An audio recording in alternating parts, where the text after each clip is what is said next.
There is a face carved in dark granite that has been staring out from museum display cases for more than a century, and it is a face that should not exist. Not because the man it depicts was not real, he was. Not because the stone is a forgery, it is genuine, dated with confidence to the 19th century BC. The face should not exist because it violates everything that Egyptian royal art was supposed to do. For more than 1,000 years before this statue was carved, the pharaohs of Egypt had been depicted in the same way. Young, serene, idealized, ageless, faces that belonged not to men but to gods walking the earth. The eyes were calm, the mouths were still, the brows were smooth. There was no trace of effort, no mark of age, no sign that the body beneath the crown had ever known fatigue or doubt or the weight of responsibility. The pharaoh was not a person, he was an icon, a living symbol of cosmic order, carved in stone as though he had existed since the beginning of the world and would exist until its end. And then, sometime around 1860 BC, a sculptor in a royal workshop picked up a chisel and carved a face that broke every rule. The brow is furrowed. Deep lines run from the nostrils to the corners of the mouth. The eyes are heavy-lidded, watchful, rimmed with the shadows of exhaustion or vigilance or grief. It is impossible to say which, and the ambiguity is part of the power. The cheekbones are sharp. The jaw is set. This is not the face of a god. This is the face of a man who has seen things that have marked him permanently. A man who carries the burden of command like a scar that the sculptor has made no effort to conceal. The statue does not flatter, it does not idealize, it confronts, and it has been confronting viewers for nearly 4,000 years with a question that Egyptology has never fully answered. Why would the most powerful man in Egypt, the living embodiment of Horus, the son of Ra, the lord of everything between the first cataract and the shores of the Mediterranean, choose to be depicted not as a god but as a weary, aging, battle-hardened human being? The man whose face stares out from that granite is Senusret III, known in Greek sources as Sesostris, a name that later ages would attach to legends of world conquest and superhuman achievement. He was the fifth pharaoh of the 12th Dynasty, the grandson of Amenemhat II, the great-grandson of the dynasty's founder, Amenemhat I. He ruled Egypt for approximately 39 years, from around 1870 to 1831 BC, according to current scholarly estimates. And during those 39 years, he transformed the Egyptian state more thoroughly than any pharaoh since the founding of the dynasty itself. He abolished the hereditary provincial governors who had been the primary source of political instability since the Old Kingdom, an act of administrative revolution that no previous pharaoh had dared attempt. He conquered Nubia to an extent that none of his predecessors had achieved, pushing Egypt's southern frontier deep into what is now Sudan, and building a chain of massive fortresses that represented the most sophisticated military architecture in the ancient world. He reorganized the Egyptian bureaucracy into a system so efficient that its basic structure would endure for centuries after his death, and he became, in the cultural memory of later Egyptians, the greatest warrior pharaoh of the Middle Kingdom, a figure so towering that the New Kingdom pharaohs, who ruled Egypt at the height of its imperial power, still looked back to Senusret III as the model of what a pharaoh should be. By the end of tonight, you are going to understand why this one king, out of the hundreds who sat on the throne of Egypt across 3 millennia, became the pharaoh that later generations remembered above all others. You are going to understand the military campaigns that made him feared across northeast Africa, campaigns that pushed Egypt's borders deeper into Nubia than any previous pharaoh had dared, campaigns that produced the most impressive chain of military fortifications in the ancient world. You are going to understand the administrative revolution that made him the most powerful ruler Egypt had ever seen. A revolution so thorough that it permanently altered the relationship between the pharaoh and his people, eliminating the hereditary provincial governors who had been a feature of Egyptian governance since the founding of the state. And you are going to understand those statues, those haunting, extraordinary, unforgettable statues, and what they tell us about a man who chose to show the world not the mask of divinity, but the face of a king who had earned his power through suffering. This is not a story about a pharaoh who inherited greatness. This is a story about a pharaoh who seized it with both hands and bore its weight until his face showed every ounce of the cost. Before we get started, if you find these mysteries as fascinating as we do, take a second to like the video or subscribe. It is a simple action, but it helps this channel reach more curious minds like yours. Now, let's begin. To understand what Senusret III accomplished, we need to understand the world he inherited, a world shaped by the extraordinary achievements and the persistent vulnerabilities of the dynasty his great-grandfather had founded. Amenemhat I, as we have explored elsewhere, had seized the throne around 1985 BC in circumstances that remain deliberately obscured by the propaganda of the dynasty he created. He was a usurper, a vizier who became a pharaoh, and the dynasty he founded was haunted from the beginning by the question of legitimacy. How do you justify a throne that was taken rather than inherited? How do you build a lasting political order on a foundation of political violence?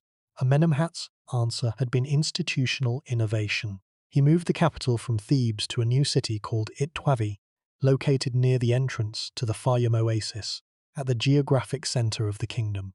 He built a pyramid at El-Lisht, reviving the Old Kingdom tradition that linked the pharaoh to the great builders of Giza. He created, or is believed to have created, the system of co-regency that would become the defining institutional feature of the 12th Dynasty. And he commissioned a literary program of unprecedented sophistication: the Prophecy of Neferti, the Instruction of Amenemhat, the Tale of Sinuhe, texts that constructed a narrative of legitimacy so compelling that later Egyptians accepted it as historical truth. But Amenemhat had also been murdered, struck down in his own palace by guards who turned their weapons against him, and the trauma of that assassination had been woven into the dynasty's DNA. The Instruction of Amenemhat, in which the dead king warns his son to trust no one, was both the dynasty's founding document and its founding wound. Amenemhat's son, Senusret I, had ruled for approximately 45 years, one of the longest reigns in Egyptian history, and had proved himself a worthy successor. He consolidated his father's gains, expanded Egyptian influence in Nubia through military campaigns, built extensively throughout Egypt, and maintained the administrative system that Amenemhat had established. His reign was prosperous, stable, and culturally productive. Under Senusret I, the Theban god Amun had been elevated to national prominence, his temple at Karnak expanded, his priesthood enriched, his cult integrated into the official ideology of the 12th Dynasty. The White Chapel, a small but exquisitely carved limestone structure built by Senusret I at Karnak, survives today as one of the finest examples of Middle Kingdom architecture, its relief carvings depicting the pharaoh in the company of Amun, with a delicacy and a precision that speaks to the wealth and the artistic ambitions of the early 12th Dynasty court. The military expeditions to Nubia had established Egyptian control over the lower Nubian trade routes, and the fortress at Buhan, which would be massively expanded by Senusret III, was probably first established during this period. Amenemhat II, who succeeded Senusret I, ruled for approximately 35 years and continued his father's policies of military expansion and administrative consolidation. Under his reign, Egypt's trade connections expanded significantly. Inscriptions record diplomatic contacts with the Aegean world, and a treasure hoard found at the Temple of Montu at El-Tod contained silver vessels of Aegean manufacture that had been dedicated to the temple by the pharaoh himself. These contacts with the wider Mediterranean world suggest that Middle Kingdom Egypt was not an isolated kingdom turned inward on itself, but a participant in a network of international trade and diplomacy that connected the Nile Valley to the cultures of the Eastern Mediterranean. Senusret II, Amenemhat's successor, is the least well-documented of the 12th Dynasty pharaohs. His reign of approximately 19 years left relatively few traces in the archaeological record. It was during his reign that the nomarchs of Beni Hassan built their most impressive tombs, a detail that suggests the provincial governors were becoming more assertive, more ambitious, and more willing to display their wealth and power publicly. But Senusret I had not solved the fundamental structural problem that had plagued the Egyptian state since the collapse of the Old Kingdom. the problem of the nomarchs. The nomarchs were the hereditary governors of Egypt's provinces, the nomes, and they were the single greatest obstacle to effective centralized governance in the history of the pharaonic state. The office of nomarch had existed since the Old Kingdom, when the pharaohs had appointed loyal officials to govern the provinces on their behalf. But over time, the same relentless, grinding, inevitable process that undermines every centralized authority that relies on delegated power. The nomarchs had converted their appointed offices into hereditary fiefdoms. By the end of the Old Kingdom, the nomarchs were effectively independent rulers, governing their provinces according to their own interests, maintaining their own armies, collecting their own taxes, building their own tombs with a grandeur that rivaled the pharaoh's own monuments. When the Old Kingdom collapsed around 2150 BC, the nomarchs were both the cause and the beneficiaries of the disintegration, stepping into the vacuum of power to become the de facto rulers of their regions, waging war against each other, competing for resources and territory in a fragmented landscape where the central authority of the pharaoh had ceased to mean anything. The first intermediate period, the century and a half of division that followed the Old Kingdom's collapse, was in many ways the age of the nomarchs. It was during this period that the great decorated tombs of the provincial governors at sites like Beni Hassan, Mea, and Ashyut were built. Tombs whose wall paintings depict scenes of local life, local warfare, local prosperity, and local pride that are virtually indistinguishable in their ambition and artistry from royal tombs. The nomarchs of the first intermediate period were not merely administrators. They were rulers, men who commanded the loyalty of their populations, who dispensed justice in their own courts, who claimed divine favor for their own families, and who owed the pharaoh nothing more than nominal allegiance. Mentuhotep II had reunified Egypt through military force, but he had not eliminated the nomarchic system. He had suppressed it, bringing the most powerful nomarchs to heel through conquest and intimidation. But the underlying structure remained intact. The hereditary governors still existed. Their power was diminished, but not destroyed. And under the early 12th Dynasty, despite Amenemhat I's reforms, the nomarchs had gradually begun to reassert themselves.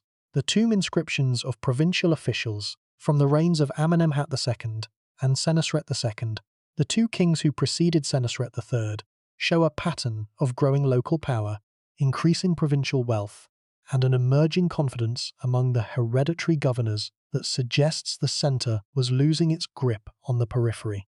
The nomarchs of Beni Hassan, in particular, built tombs of extraordinary size and beauty during this period, tombs whose wall paintings are among the most famous in Egyptian art, depicting scenes of wrestling, hunting, agriculture, and military training that convey a sense of local vitality and independence that is both impressive and, from the perspective of the central government, alarming.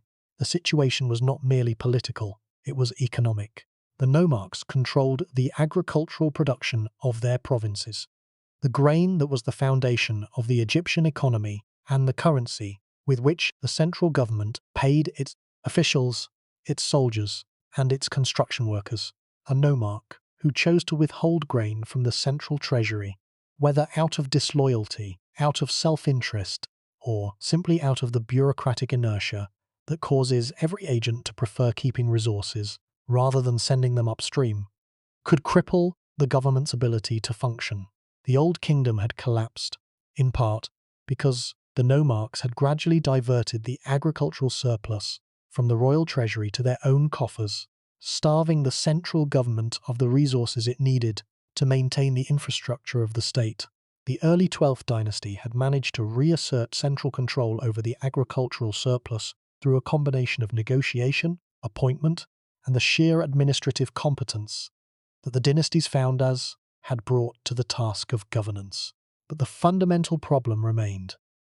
As long as the nomarchs controlled the land, they controlled the economy, and as long as they controlled the economy, they had the capacity to challenge the pharaoh's authority.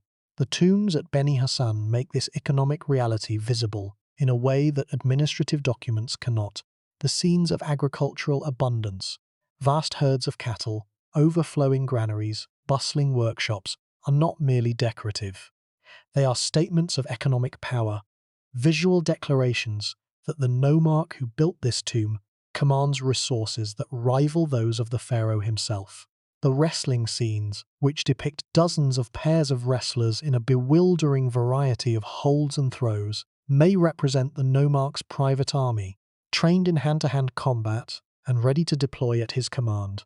The hunting scenes, which show the nomarch pursuing gazelles, ibexes, and even lions in the desert, are assertions of territorial control, declarations that the land surrounding the nome is the nomarch's domain to exploit as he sees fit. Every image on these walls is an assertion of local power, and every assertion of local power is, by implication, a qualification of central authority. This was the problem that Senusret III inherited when he came to the throne around 1870 BC. The dynasty was 60 years old. Its institutional innovations, the co-regency, the centralized administration, the literary program, had stabilized the state and produced a period of prosperity and cultural achievement. But the fundamental structural flaw of the Egyptian political system, the tension between central authority and local autonomy, between the pharaoh and the nomarchs, between the palace and the province, remained unresolved.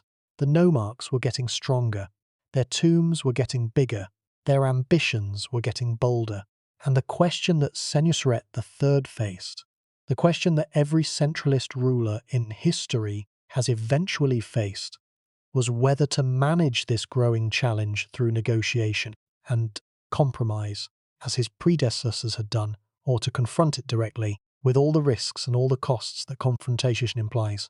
Senusret chose confrontation, and the decision he made would change the course of Egyptian history. But before we trace the administrative revolution that defined his domestic policy, we need to understand the other great arena in which Senusret III made his mark, the one that transformed him from a capable administrator into a legend. That arena was Nubia. Nubia, the land to the south of Egypt, stretching from the first cataract at Aswan, deep into what is now northern Sudan, had been a concern for Egyptian pharaohs since the earliest dynasties. The relationship between Egypt and Nubia was ancient, complex, and defined by a combination of trade, exploitation, and intermittent warfare that reflected the fundamental asymmetry of power between the two regions. Egypt wanted Nubian resources, gold above all, but also exotic goods like ivory, ebony, incense, animal skins, and slaves, and was willing to use military force to secure access to them. Nubia, for its part, was home to a series of cultures and kingdoms that were sophisticated, resourceful, and increasingly unwilling to accept Egyptian domination without resistance. The early 12th Dynasty pharaohs had conducted military campaigns in Nubia, but their control of the region south of the Second Cataract, the series of rapids and rocky channels that made navigation of the Nile increasingly difficult as one moved southward, had been limited and precarious. Amenemhat I had established a presence in Lower Nubia, the region between the First and Second Cataracts. Senusret I had pushed further south, conducting at least one major military campaign and building fortifications at strategic points along the Nile.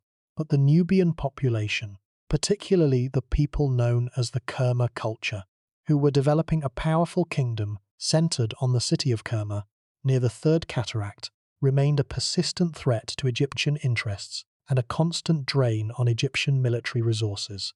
Senusret III changed the equation.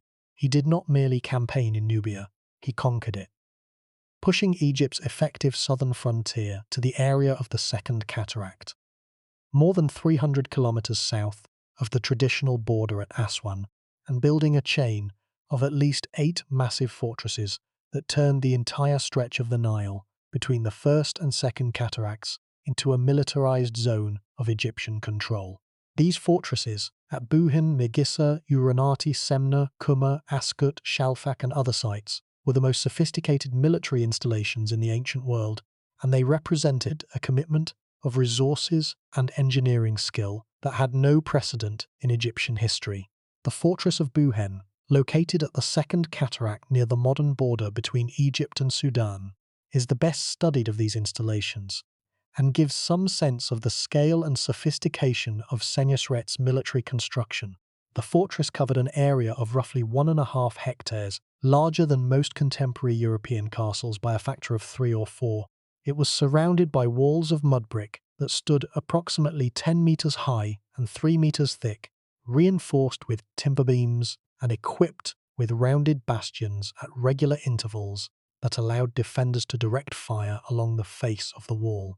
A dry moat, roughly 6 meters deep, surrounded the outer walls. A complex system of gates, drawbridges, and inner defensive walls created multiple layers of protection that would have made the fortress extraordinarily difficult to assault.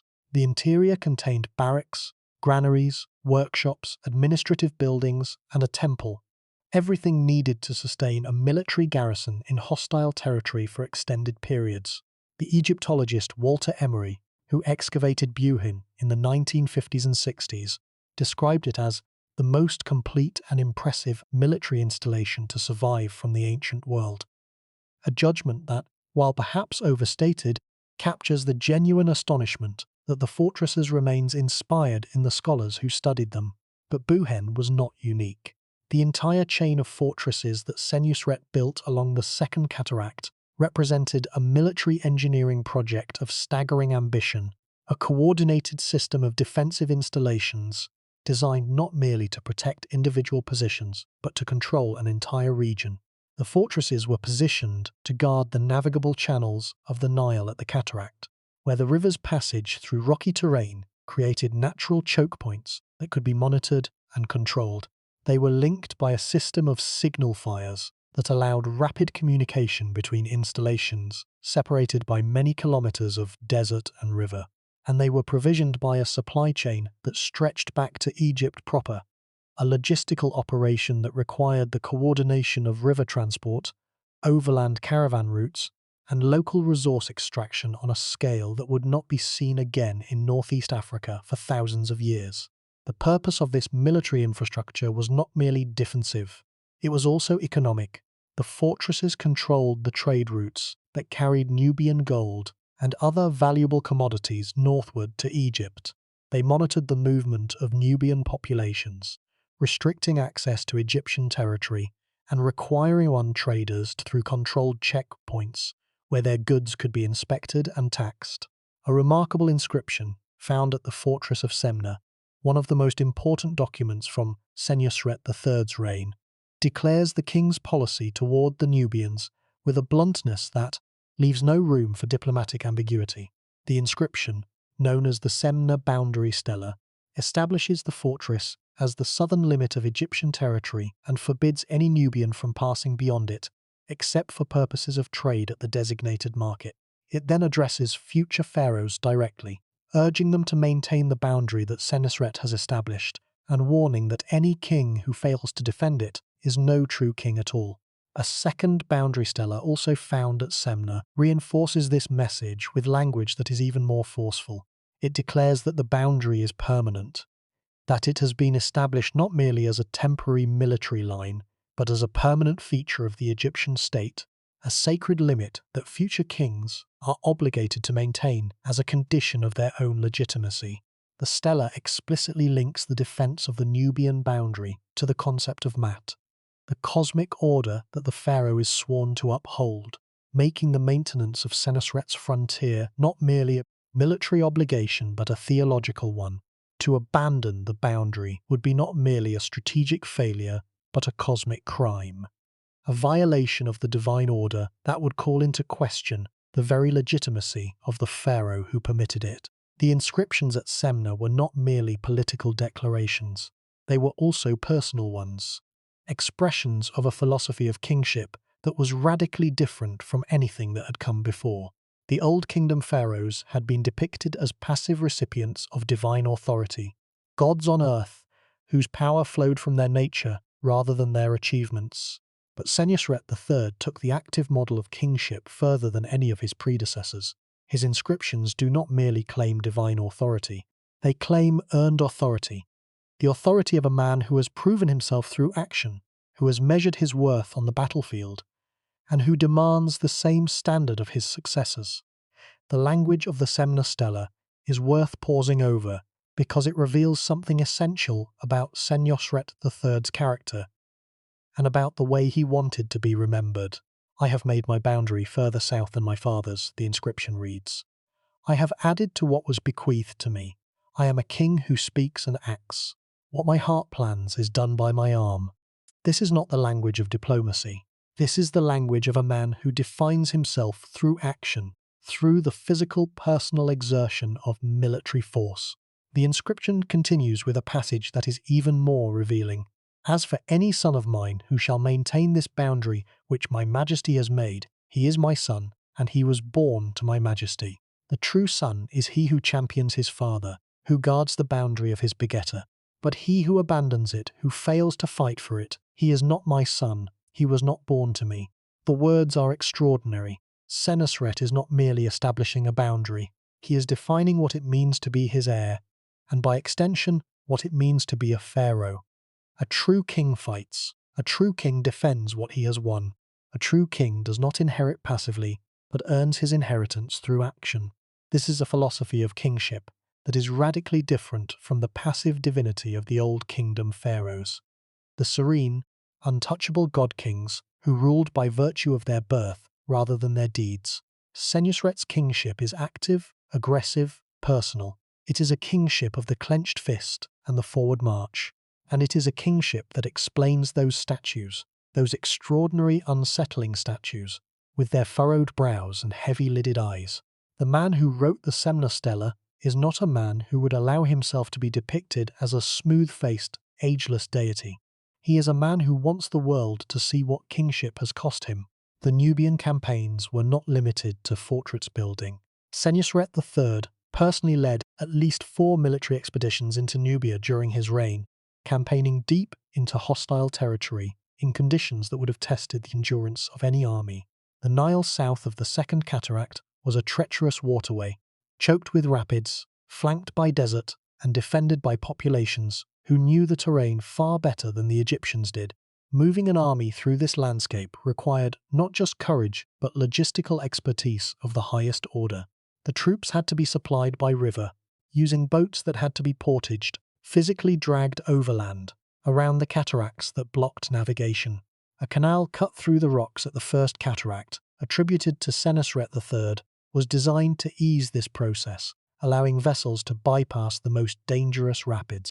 The canal was approximately 78 meters long and 10 meters wide, a significant engineering achievement that speaks to the pharaoh's determination to maintain a permanent military presence in the south, rather than merely conducting seasonal raids.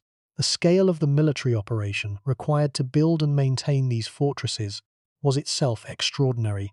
Each fortress required thousands of mud bricks, millions, in the case of the larger installations, that had to be manufactured on site from Nile mud and straw, dried in the sun, and laid by skilled builders working in conditions of extreme heat and aridity.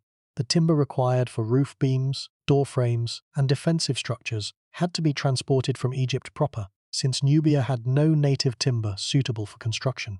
The garrison troops, perhaps several thousand men spread across the entire chain, had to be fed, clothed, armed, and paid from supplies that were shipped southward from the Egyptian heartland.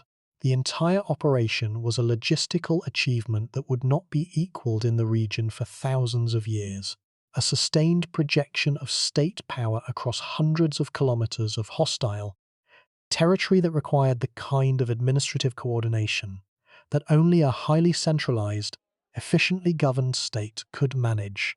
The military inscriptions from Senusret's Nubian campaigns paint a vivid picture of the hardships involved. One expedition record describes the army marching through terrain so difficult that the troops could barely advance, with the king himself leading from the front. Another describes the burning of Nubian villages and the capture of livestock and prisoners, the standard brutality of ancient warfare recorded without apology or euphemism. Senusret's treatment of the Nubians was harsh by any standard. The fortress inscriptions make it clear that the Nubians were regarded not as potential allies or trading partners, but as a population to be controlled, contained, and when necessary punished. The boundary stela at Semna includes a passage in which Senusret addresses the Nubians directly, in language that is both contemptuous and threatening. "They are not people one respects. They are wretched and broken in heart. Whether this reflects genuine ethnic prejudice or is simply the standard rhetoric of military propaganda, the language that conquerors have always used to justify their conquests, is a question that scholars continue to debate. But the question of Senusret's attitudes toward the Nubians is less important, for our purposes, than the question of what his Nubian campaigns tell us about the nature of Middle Kingdom power, and about the transformation that Senusret was imposing on the Egyptian state. The fortress chain at the Second Cataract was not just a military installation, it was a statement of political philosophy, a declaration that the Egyptian state was capable of projecting power over distances and in conditions that would have been unimaginable to earlier generations. The Old Kingdom pharaohs had traded with Nubia and occasionally raided it. The early 12th Dynasty pharaohs had established a presence in Lower Nubia and attempted to control the most important trade routes. Senusret III turned Nubia into a province, a militarized frontier zone that was directly administered by the Egyptian state, garrisoned by Egyptian soldiers, and subject to Egyptian law. This was empire building on a scale that Egypt had never attempted before, and it required an administrative apparatus, a bureaucracy capable of managing supply chains, coordinating military operations, collecting taxes, adjudicating disputes, and maintaining order across hundreds of kilometers of hostile territory. That was far more sophisticated than anything the Egyptian state had previously possessed. The transformation of Nubia from a trading partner to a conquered province is one of the most significant developments of the Middle Kingdom, and one that reveals the essential character of Senusret's reign. He was not a king who was content with the status quo. He was not a king who maintained what his predecessors had built and passed it on to his successors unchanged. He was a king who expanded, who pushed boundaries, who took risks, who committed resources to objectives that his predecessors had considered too difficult or too costly to pursue. The fortress chain at the Second Cataract was not a defensive measure, it was an offensive one, a declaration of permanent Egyptian sovereignty over a territory that had never before been fully under Egyptian control. And the investment it required, in manpower, in materials, in logistical planning, in ongoing maintenance, was a bet that the centralized state Senusret was building at home would be capable of sustaining a permanent military presence abroad. It was a bet that paid off during his lifetime. Whether it would continue to pay off after his death was a question that only the future could answer. This brings us back to the domestic revolution that defined the other great achievement of Senusret's reign, the abolition of the nomarchs. The problem of the nomarchs was not new. It was, in a sense, the oldest problem in Egyptian political history, a problem that predated the 12th Dynasty, predated the Middle Kingdom, predated even the Old Kingdom itself. It was the fundamental tension between center and periphery, between the desire of the central government for control and the desire of local elites for autonomy. This tension exists in every large-scale political system. It exists today in the relationship between national and state governments, between federal and provincial authorities, between the center of any empire and its farthest provinces. It is a tension that can be managed but never fully resolved, because it arises from the basic geometry of power. The farther you are from the center, the weaker the center's authority becomes, and the stronger the temptation to govern according to your own interests rather than the interests of the distant capital. In Egypt, this tension took a specific and peculiarly dangerous form. The country's geography, a narrow strip of fertile land running for over 1,000 kilometers along the Nile, flanked on both sides by desert, meant that the central government in the north could not easily project power to the distant provinces of the south. Communication was slow. Transportation was dependent on the river, which flowed north while the prevailing winds blew south, creating natural logistical constraints that limited the speed at which armies, messengers, and administrators could move. A pharaoh in Memphis or Ichtavi might issue a decree, but weeks could pass before it reached the governors of the southernmost nomes. And by the time it arrived, local conditions might have changed in ways that made the decree irrelevant or unenforceable. In this environment, the delegation of authority to local governors was not a luxury but a necessity. The pharaoh could not govern every nome directly. He needed intermediaries, trusted officials who could act on his behalf, collect taxes, dispense justice, maintain order, and ensure that the resources of their provinces flowed to the central treasury rather than being diverted to local purposes.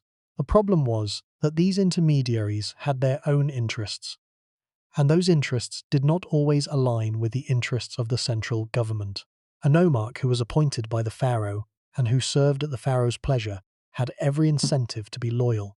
His position depended on the pharaoh's continued favor. But a nomarch who had inherited his position from his father and who expected to pass it to his son had very different incentives. His loyalty was to his family, his province, and his local power base, not to the distant pharaoh who might or might not have the ability to remove him. Over time, the hereditary nomarchs had built up networks of local patronage, local alliances, and local military forces that made them effectively independent. Small kings within the kingdom, owing nominal allegiance to the pharaoh, but answering, in practice, to no one but themselves. The evidence for the growing power of the nomarchs in the reigns immediately preceding Senusret III is concentrated at the site of Beni Hassan in Middle Egypt, one of the most important provincial cemeteries of the Middle Kingdom, and the location of some of the finest decorated tombs in all of Egyptian art. The tombs of the nomarchs of the Oryx Nome at Beni Hassan are spectacular. Rock-cut chambers carved into the limestone cliffs overlooking the Nile, decorated with wall paintings that depict scenes of extraordinary vitality and confidence. The tomb of Mentuhotep II, who served as nomarch during the reign of Amenemhat II, is perhaps the most famous. Its paintings show Asiatic traders arriving in the Nome with their goods, a scene that demonstrates the nomarch's control over international trade routes that should, in theory, have been the prerogative of the central government.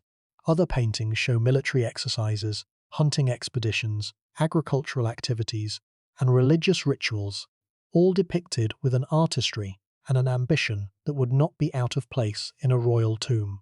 The inscriptions in these tombs are equally revealing. Khnumhotep's inscription traces his family's hold on the nomarchic office across multiple generations, describing a network of hereditary appointments, strategic marriages, and local alliances that made the family the effective rulers of their region. The tone is that of a local dynasty, a family that sees itself not as servants of the pharaoh, but as lords of their own territory, with their own history, their own traditions, and their own claim to distinction. There is no disloyalty in these inscriptions.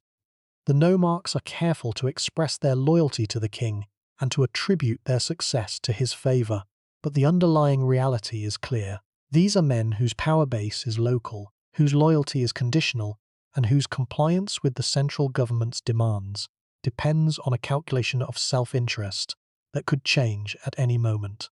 And then, abruptly, the tombs stop. After the reign of Senusret II, the pharaoh who immediately preceded Senusret III, there are no more grand nomarchic tombs at Beni Hassan, no more elaborate wall paintings celebrating the achievements of provincial governors, no more inscriptions tracing hereditary claims to local power. The nomarchs of Beni Hassan simply vanish from the historical record, not gradually, not through a slow process of decline, but suddenly, completely, as though they had been erased.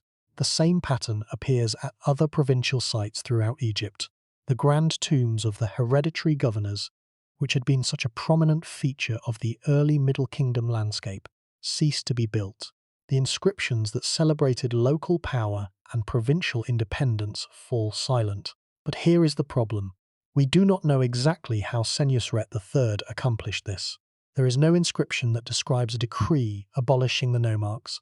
There is no record of a military campaign against the provincial governors. There is no text describing a confrontation, a negotiation, or a settlement. The evidence is entirely negative. The absence of the tombs, the silence of the inscriptions, the disappearance of the nomarchs from the historical record. Scholars have proposed various theories to explain this dramatic change.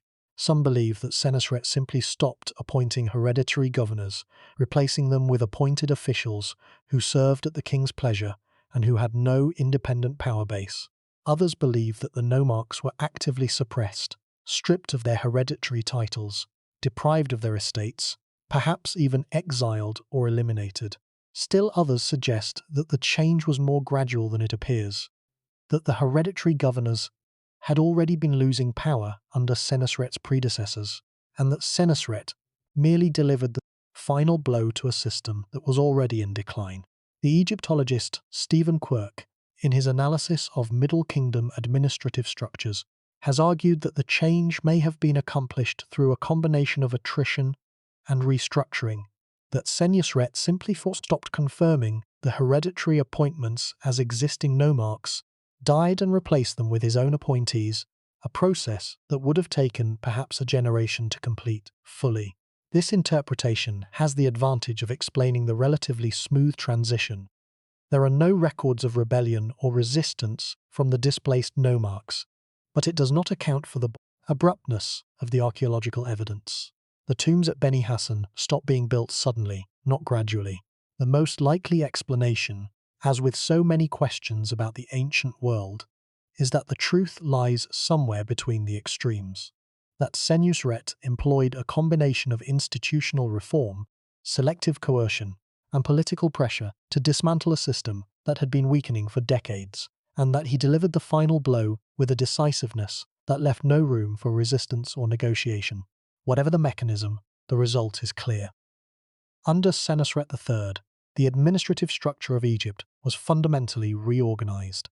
The old system of hereditary nomes governed by hereditary nomarchs was replaced by a new system of centrally administered districts governed by appointed officials.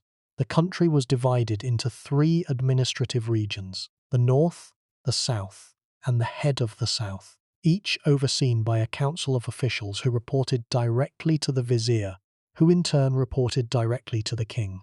The reorganization extended to the military as well. Under the nomarchic system, military forces had been raised locally, each nomarch maintaining his own militia, training his own soldiers, and deploying his own forces as the pharaoh requested. The system was adequate for defensive purposes and for small-scale expeditions, but it was poorly suited to the kind of sustained, large-scale military operations that Senusret's Nubian campaigns required. Under the new centralized system, the military was brought under direct royal control, recruited nationally, trained according to standardized methods, equipped from central armories, and deployed according to strategic plans developed at the capital. The fortress chain at the Second Cataract, with its coordinated defensive system and its centrally managed supply lines, was both a product and a demonstration of this military reorganization. No nomarchic army could have built and maintained such a system. Only a centralized state, with direct control over national resources, could have projected that kind of power over that kind of distance. The vizier's office, which had always been important, became under Senusret the most powerful administrative position in the Egyptian state, a clearinghouse for all government business, the central node through which every thread of state authority passed. The vizier managed the treasury, supervised the courts, coordinated military logistics, oversaw construction projects, adjudicated disputes between officials, and served as the pharaoh's principal advisor on matters of both domestic and foreign policy. It was, from taxation and land management to military logistics and judicial appeals. The Egyptologist Joseph Wegener, who has studied the administrative systems of the Middle Kingdom extensively, has described Senusret's reforms as the most significant restructuring of Egyptian governance between the Old Kingdom and the New Kingdom, a judgment that reflects the scholarly consensus that what Senusret accomplished was not merely a minor adjustment to the administrative machinery, but a fundamental transformation of the relationship between the pharaoh and his country. The implications of this transformation were profound. By eliminating the hereditary nomarchs, Senusret removed the single greatest source of potential opposition to the central government. The provincial governors who replaced them owed their positions entirely to the king's appointment. They had no hereditary claim to their offices. They had no independent power base. They could be transferred from one province to another, promoted, demoted, or dismissed at the king's discretion. Their loyalty was structural rather than personal, built into the system itself rather than depending on the shifting allegiances of individual officials. This was a bureaucratic revolution in the truest sense, a transformation that replaced a system based on birth with a system based on merit and royal appointment, and that concentrated power in the hands of the pharaoh to a degree that the old kingdom builders of pyramids could only have envied. And it gets worse, or, depending on your perspective, better, because the administrative reform was not merely a political maneuver.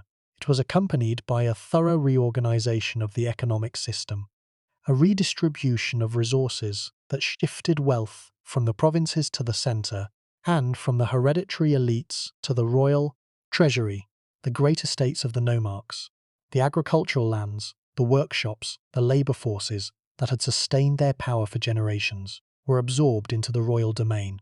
The taxation system was rationalised, with a new emphasis on central collection and redistribution that replaced the ad hoc arrangements of the nomarchic period. The result was a state that was, by the standards of the ancient world, extraordinarily powerful, a government that controlled the resources of the entire Nile Valley directly, without the intermediation of local elites, and that could deploy those resources for military campaigns, construction projects, and administrative operations on a scale that no previous Egyptian government had been able to match. But here is what makes this truly terrifying, for the nomarchs at least, and for anyone who values the distribution of power as a safeguard against tyranny. Senusret III created what amounted to an absolute monarchy. The pharaoh had always been, in theory, the supreme ruler of Egypt, the living god whose word was law and whose authority was unlimited. But in practice, the hereditary nomarchs had served as a counterweight to royal power, a dispersed, decentralized network of local authorities who could, and sometimes did, resist the central government's demands.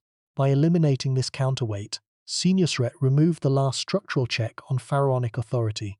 The pharaoh was now not just the nominal ruler of Egypt, but its actual ruler, a man who controlled every province, every resource, every official, every army, every trade route, and every granary in the kingdom. There was no one who could say no to him, no one who could obstruct his policies, no one who could organize resistance without the king's intelligence network detecting it almost immediately, no one who could appeal to a higher authority. Because there was no higher authority, the pharaoh was the highest authority, the court of last resort, the final word on every question, from the allocation of grain to the deployment of armies. The centralization was complete, and the completeness was both its greatest strength and its greatest vulnerability, because a system with no internal friction is also a system with no internal braking mechanism. The machine could not be slowed or redirected from within. It could only be driven, and the quality of the driving depended entirely on the quality of the driver. No one who could obstruct his policies, no one who could organize resistance without the king knowing about it almost immediately. The centralization was complete. The consequences extended beyond economics and administration. The elimination of the nomarchs also changed the cultural landscape of Egypt. The way art was produced, the way religion was practiced, the way the relationship between the individual and the state was understood and expressed. Under the nomarchic system, each province had been a small cultural world unto itself, with its own artistic traditions, its own religious practices, its own patron deities, and its own ways of doing things that reflected the personality and preferences of the ruling family.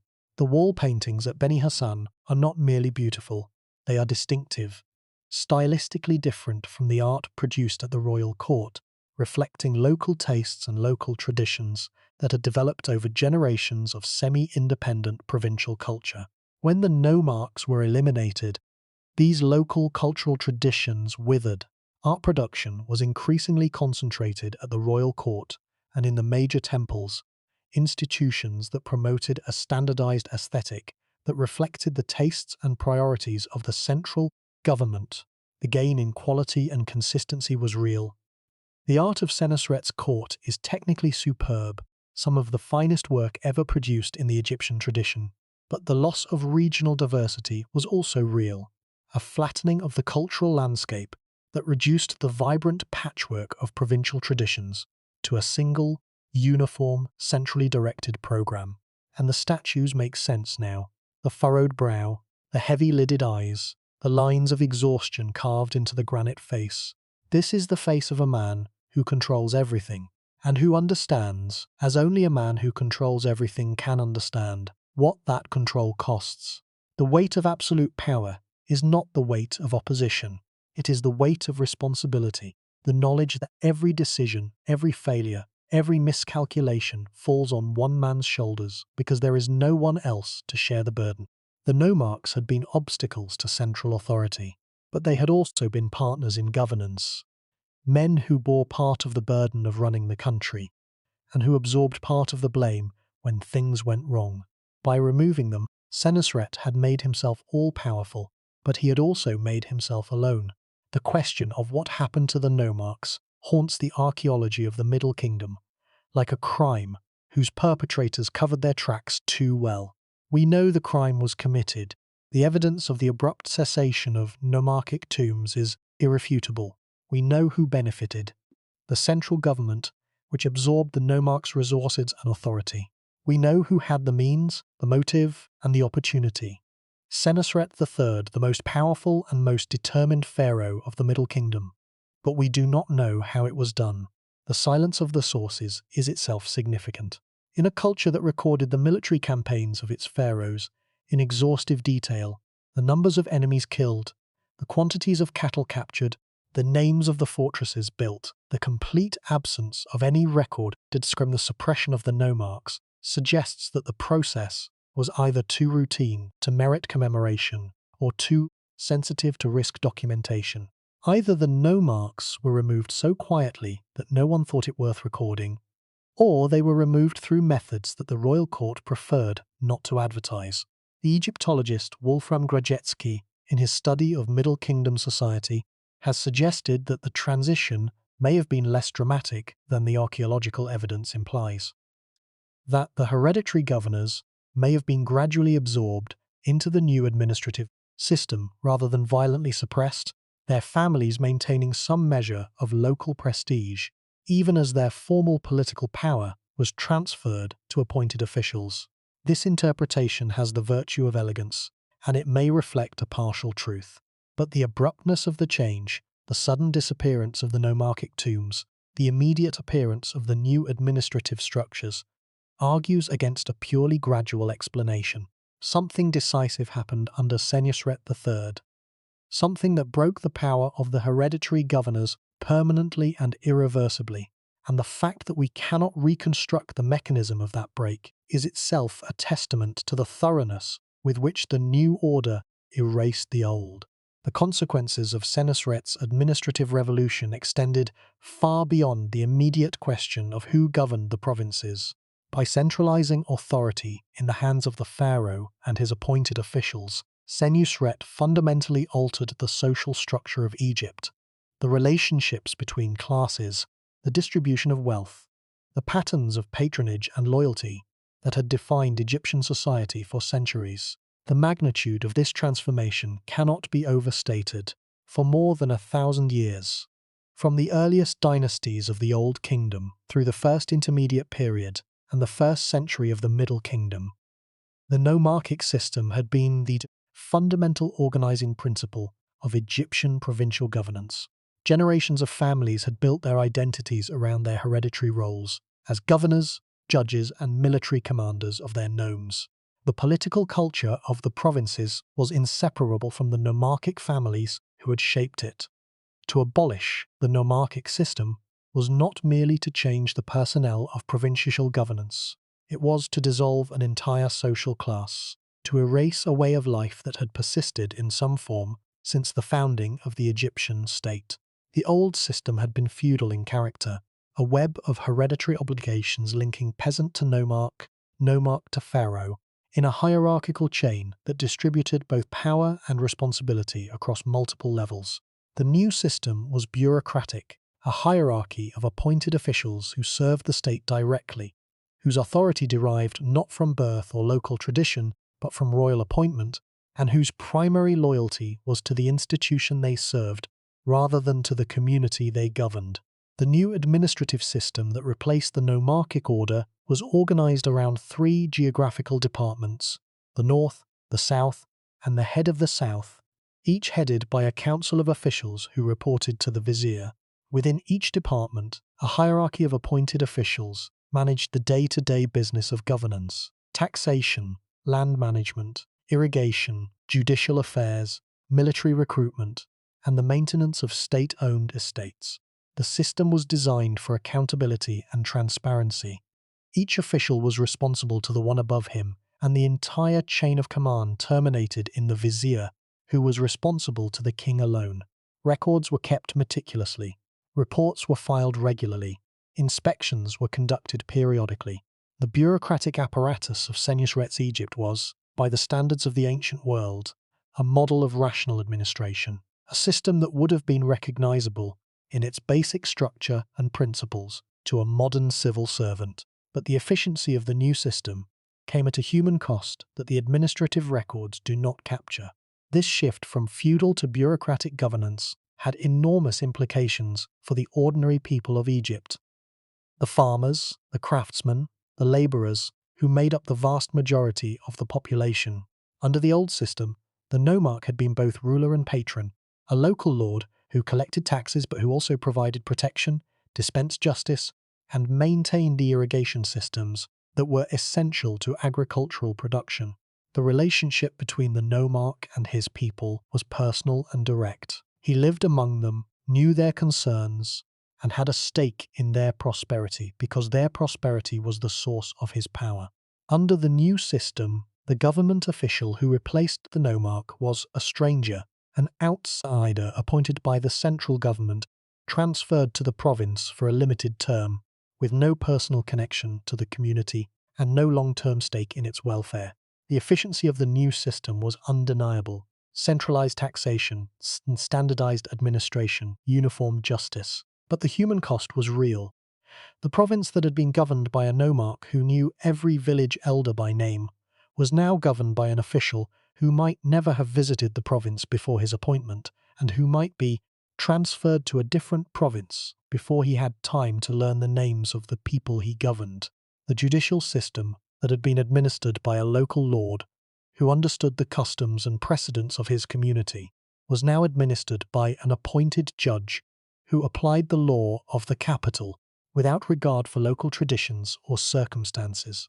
The irrigation system that had been maintained by a nomarch, whose own wealth depended on its efficient operation, was now maintained by a government official whose promotion depended on his compliance with directives from the centre, regardless of whether those directives made sense in the local context.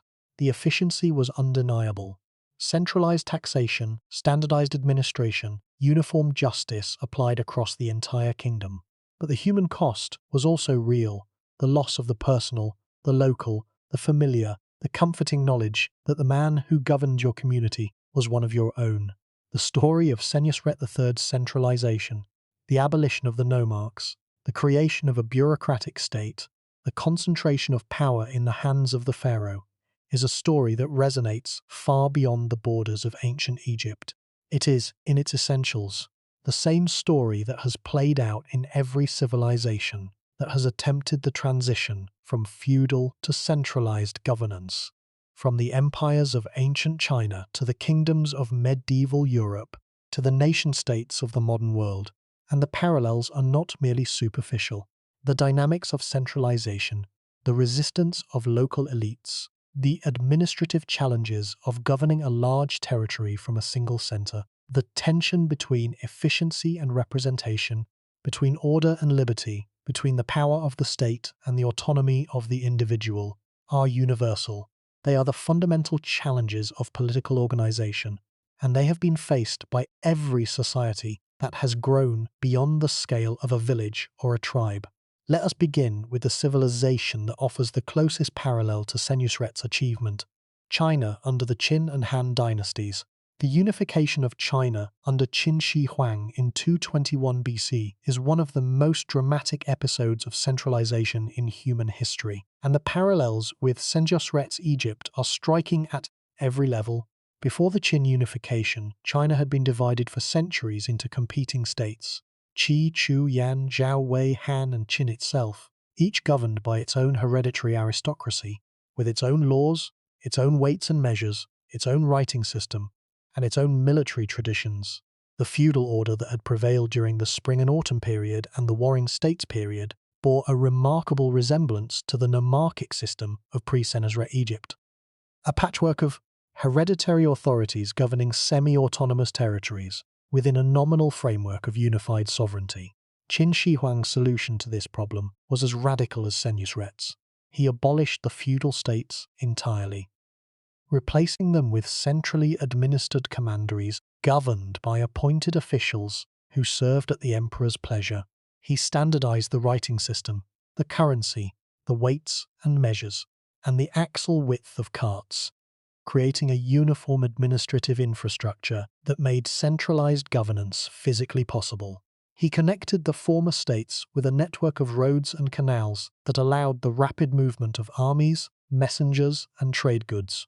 And he built the Great Wall, or rather, he connected and extended existing defensive walls, creating a barrier that defined the boundary of Chinese civilization, in much the same way that Senusret's fortresses defined the boundary of Egyptian civilization in Nubia. The parallels are not perfect. Qin Shi Huang's centralization was achieved through explicit, well-documented military conquest, the systematic destruction of the rival states over a period of decades. Senusret's centralization, by contrast, was achieved by methods that remain largely invisible in the historical record, a process whose mechanism was either too quiet or too sensitive to document. The Qin centralization was also far more violent in its social consequences. The burning of books, the burial of scholars, the forced relocation of aristocratic families, measures that Senusret, so far as we know, did not resort to. But the underlying dynamic was the same. The replacement of hereditary local authority with appointed central authority, the concentration of resources and decision-making power at the center, and the creation of a bureaucratic state that was, for all its efficiency, fundamentally different in character from the feudal order it replaced. And like Senusret's Egypt, Qin China did not survive in its original form. The Qin dynasty collapsed within 15 years of its founding, destroyed not by external enemies, but by the internal contradictions of extreme centralization. The brutality of Qin governance, the exhaustion of the population through forced labor and military conscription, and the absence of any legitimate mechanism for opposition or reform created pressures that the system could not absorb. When the emperor died, the succession failed. There was no mechanism in place to manage the transition, no institution capable of functioning without the emperor's personal authority, and the empire fell apart in a matter of months. The peasant rebellions that erupted in the final years of the Qin were not merely protests against oppressive policies. They were the expression of a population that had been pushed beyond its capacity to endure. Drained by conscription, exhausted by forced labor, terrorized by a legal code that punished minor offenses with mutilation or death, the Qin state had achieved a level of administrative efficiency that was extraordinary by ancient standards. But it had achieved it at the cost of everything that makes a civilization worth living in. The Han dynasty that followed restored centralized governance, but in a moderated form, preserving the administrative infrastructure of the Qin while softening its harshest features and allowing some measure of local autonomy to return. The lesson was clear. Centralization without moderation is self-defeating. The state that takes everything from its people, their autonomy, their resources, their dignity, their right to dissent, may achieve extraordinary things in the short term, but it does so by exhausting the reservoir of goodwill and cooperation that every government ultimately depends on. The Qin proved that a state can be too efficient, that the pursuit of perfect order can itself become a form of disorder, as the mechanisms of control generate the resistance they were designed to prevent. The Han solution, preserve the administrative infrastructure while moderating its application, proved more durable. The Han dynasty lasted approximately 400 years in its two phases, producing one of the greatest civilizations in human history. But even the Han eventually succumbed to the same dynamics of centralization that had destroyed the Qin. The gradual accumulation of power in the hands of court factions, the growing disconnection between the capital and the provinces, the slow erosion of institutional effectiveness as the founding energy dissipated, and the system began to coast on institutional momentum rather than personal vision. The fortresses at the Second Cataract were maintained. The archaeological evidence shows that they continued to be garrisoned and supplied for decades after Senusret's death, but they were maintained rather than expanded. The Nubian frontier was held, but it was not pushed further south. The administrative system functioned, but it produced regulations rather than reforms. The cultural production of the court continued, but it settled into formulaic repetition of the styles and themes that Senusret's reign had established. The civilization was not declining. It was solidifying, hardening into institutional forms that preserved the achievements of the past but could not generate the creativity needed to meet the challenges of the future. And here is the paradox that makes Senusret's story so relevant to anyone who has ever built anything: a business, an institution, a family, a life. The very qualities that make a system work brilliantly under its founder are often the qualities that make it fragile after the founder is gone. Senusret's centralized state worked because Senusret was at the center, driving it, directing it, pushing it to achieve things that a less determined ruler could not have accomplished. But the system's dependence on Senusret's personal qualities meant that when those qualities were no longer available, when the man who had built the machine was no longer there to operate it, the machine could only perform the functions it had been designed for. It could not adapt. It could not innovate. It could not respond to new challenges with the creativity that new challenges require. It could only do what it had always done, and hope that what it had always done would be enough. The Eastern Han, in its final decades, was a state in which the emperor had become a figurehead. Real power rested with competing factions of eunuchs and consort families, and the provincial governors, who had been the instruments of central control, had become independent warlords. The cycle that had begun with Qin Shi Huang's centralization ended, 4 centuries later, with a return to exactly the kind of fragmented, feudal landscape that centralization had been designed to prevent. The state that concentrates all power in its own hands also concentrates all vulnerability. The Egyptian experience with centralization and its aftermath reinforces this lesson with additional evidence from the 13th Dynasty, the dynasty that followed the 12th, and that attempted to maintain Senusret's centralized system without the caliber of leadership that had created it. The 13th Dynasty produced over 50 kings in approximately 150 years, an average reign of barely 3 years per king. Most of these rulers are known only from fragmentary inscriptions, scarabs, or entries in later king lists. Few built monuments of any significance. Few conducted military campaigns. Few left any mark on the historical record beyond their names and the approximate dates of their reigns. The administrative system that Senusret had built continued to function. Tax records from the period show that the bureaucracy was still collecting revenue, still filing reports, still maintaining the institutional forms of centralized governance. But the system was running on autopilot. The driving force was gone.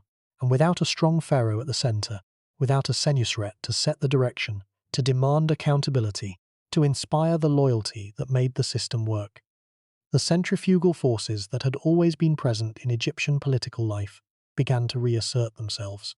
Provincial officials accumulated local power, the Nubian frontier weakened, foreign populations infiltrated the delta, and within a century of the end of the 12th Dynasty, Egypt was once again divided, the Hyksos ruling the north from their capital at Avaris, while a weakened native Egyptian dynasty clung to power in the south at Thebes. Senusret's Egypt avoided this trap, at least in the short term. The 12th Dynasty did not collapse after Senusret's death, but continued for another century. Through the reigns of Amenemhat III, Amenemhat IV, and the female pharaoh, Sobekneferu, the administrative system that Senusret created proved durable enough to outlast its creator, a testament to the quality of its design and to the competence of the officials who ran it. But the long-term consequences of extreme centralization were the same in Egypt as they were in China. When the 12th Dynasty finally failed, when the line of succession broke, and the central authority that held the system together weakened, there was no fallback. The hereditary governors who might have maintained local order during a period of central weakness, had been eliminated.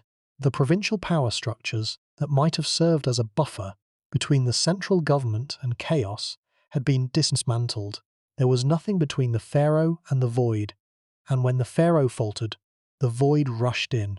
The second intermediate period that followed the 12th Dynasty's collapse was, in part, a consequence of the very centralization that Senusret had achieved, a reminder that the concentration of power, however efficient in the short term, creates fragility in the long term.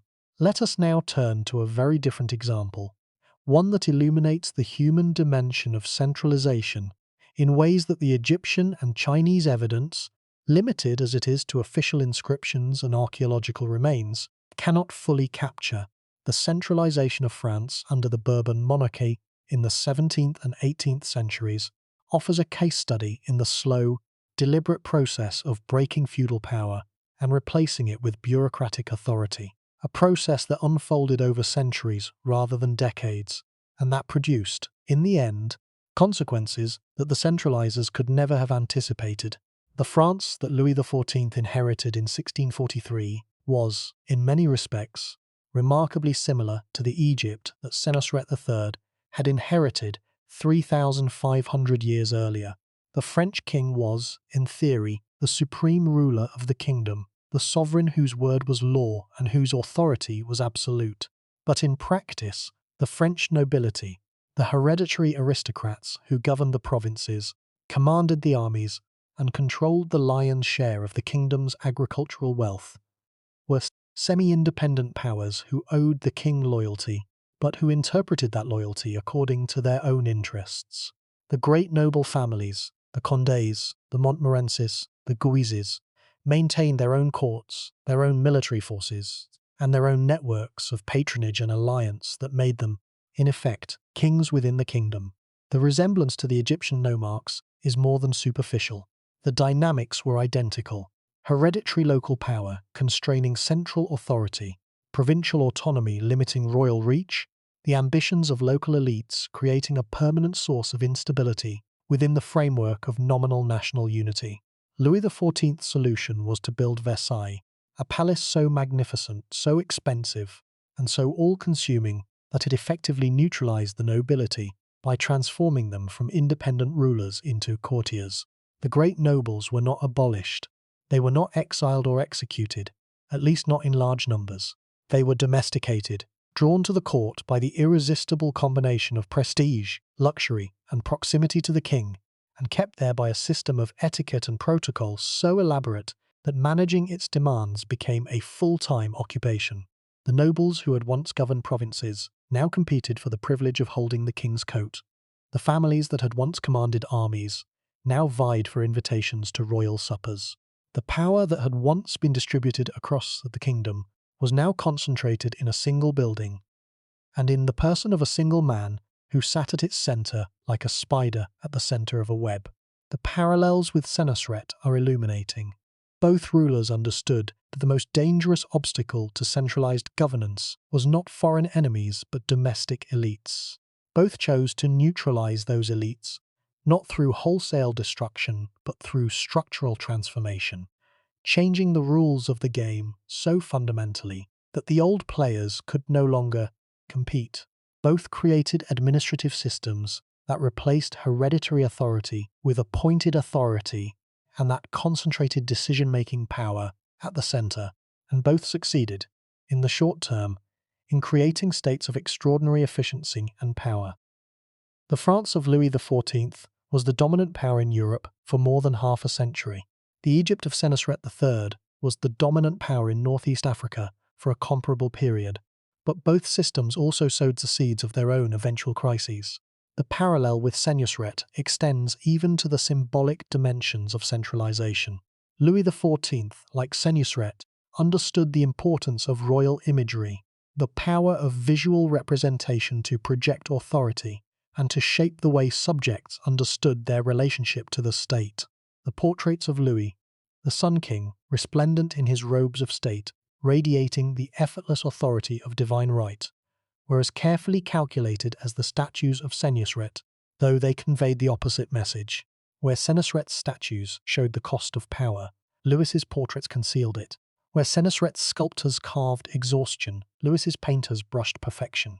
The two approaches represent the two fundamental strategies of royal self-presentation. The strategy of identification, which says, I am like you, I suffer as you suffer, I bear the same burdens, I am marked by the same costs. And the strategy of elevation, which says, I am above you, untouched by the concerns that mark your face, elevated beyond the reach of ordinary suffering. Both strategies have their uses, but Senusret's strategy has aged better, because the face that acknowledges its humanity is the face that remains human across the millennia. The concentration of French power in the person of the king created a state that was only as capable as the man who sat on the throne. And when the competent Louis XIV was succeeded by the dissolute Louis XV and the well-meaning but ineffective Louis XVI, the system cracked. The nobility, stripped of their traditional role as governors and military commanders, became a parasitic class, consuming resources without contributing governance, accumulating resentment without accumulating purpose. The bureaucratic officials who had replaced the nobility in the actual work of governing became a class unto themselves. Technocrats whose competence was undeniable, but whose connection to the people they governed was tenuous at best. And the people, the peasants, the artisans, the urban workers who bore the costs of the centralized state without enjoying its benefits, eventually rose in revolution. The parallel is not merely structural, it is also human.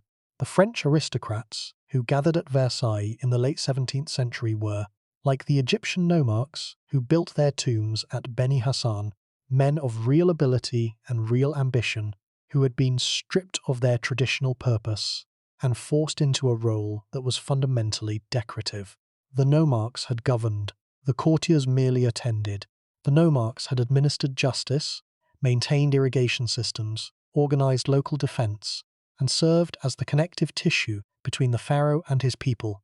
The courtiers competed for the privilege of attending the king's lever, his morning rising ceremony, and debated the relative prestige of standing on the right side of the royal person versus the left.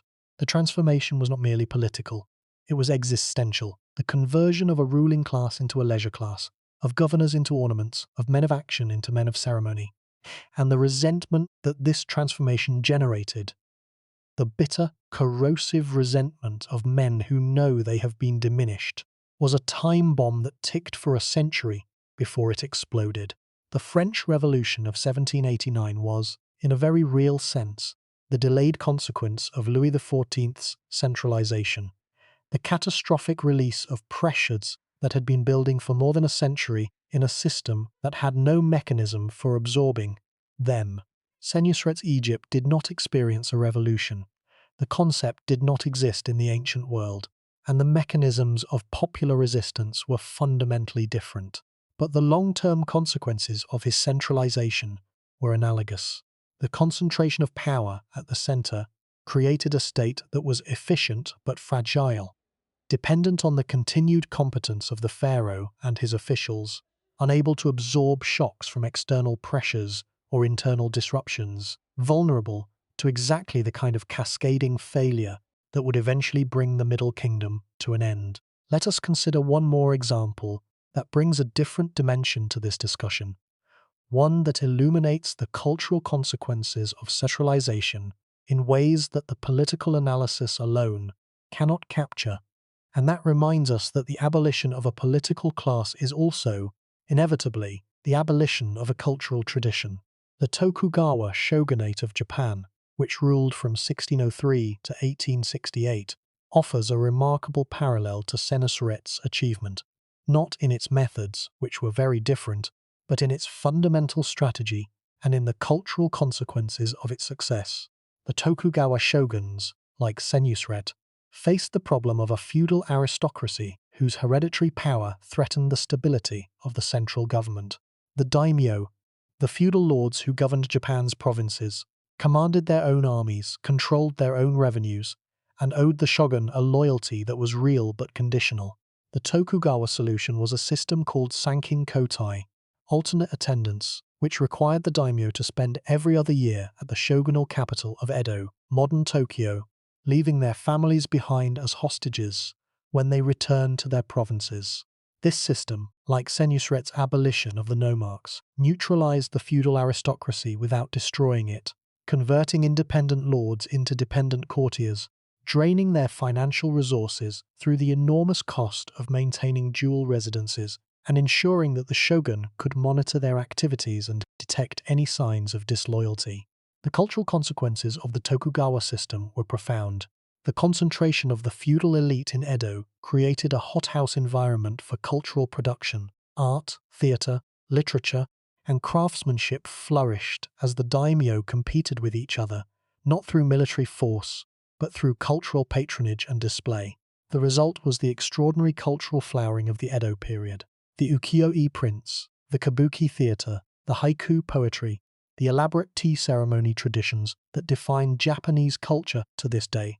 In Egypt, the consequences of Senusret's centralization were similarly cultural, though the evidence is less dramatic. The elimination of the nomarchic courts, which had been centers of provincial art, literature, and religious practice, concentrated cultural production at the royal court and in the temples controlled by the central government. The result was a standardization of Egyptian art and architecture that produced works of extraordinary technical quality, but that may have come at the cost of the regional diversity that had characterized the earlier Middle Kingdom. The Tokugawa system, like Senusret's, lasted approximately 2 centuries, an impressive duration that reflects the effectiveness of the centralizing strategy. But the Tokugawa system, like Senusret's, eventually fell to the forces that centralization itself creates. When Commodore Perry's American warships arrived in Tokyo Bay in 1853, the Tokugawa shogunate proved unable to respond to the external threat, because the very system that had kept the daimyo docile for 250 years had also prevented them from developing the military capabilities that were now desperately needed. The feudal lords, who might have organized a national defense, had been reduced to courtiers. The military traditions that might have produced a response to Western technology had been suppressed in the interest of internal stability. The shogunate fell, not because it was weak, but because its strength had been of a particular kind, designed for internal control rather than external engagement, and the world had changed in ways that its designers could not have foreseen. The comparison between Senusret and the Tokugawa shoguns illuminates a broader truth about the relationship between political centralization and cultural production. Centralization concentrates resources, money, talent, patronage in the hands of the central authority, enabling the production of works of extraordinary scale and sophistication. But it also concentrates control, the power to determine what is produced, how it is produced, and for whom it is produced. The grand temples of Senusret's Egypt, like the elaborate palaces of Tokugawa Edo, are monuments to the power of centralized patronage, but they are also monuments to the loss of local initiative. The disappearance of the regional artistic traditions and independent cultural centers that had flourished under the old feudal order. But perhaps the most sobering parallel to Senusret's centralization comes from the Roman Empire's experience with provincial governance, an experience that played out over centuries and that demonstrates, with devastating clarity, the long-term consequences of the choices that centralizers make. The Roman Republic had governed its provinces through a system of appointed governors who served for limited terms, a system that, in its basic structure, was remarkably similar to the bureaucratic administration that Senusret created in Egypt. But the Roman system suffered from a fatal flaw. The governors, serving far from Rome and armed with imperium, the legal authority to command armies and administer justice, had both the means and the opportunity to abuse their power. The provincial governorships became, over time, instruments of personal enrichment and political ambition, stepping stones in the careers of ambitious politicians who used their time in the provinces to accumulate wealth, military experience, and political connections that they could deploy when they returned to Rome.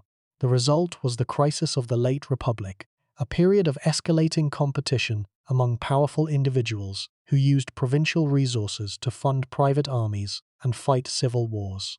Julius Caesar's conquest of Gaul financed by Gallic resources, fought by Gallic-trained legions, and used as the springboard for Caesar's march on Rome, is the most famous example. But the pattern was established long before Caesar by men like Sulla, Marius, and Pompey, men whose provincial commands gave them the resources to challenge the central government itself. The centralized provincial system that was supposed to strengthen the Roman state ultimately destroyed the Roman Republic, not because centralization was wrong in principle, but because the system lacked the checks and balances needed to prevent its own officials from turning it against itself. The lesson of Rome is a lesson about the unintended consequences of centralization. The way that systems designed to control can become, over time, instruments of the very chaos they were designed to prevent. The provincial governors of Rome were supposed to be servants of the Republic, administering distant territories in the interests of the Roman people.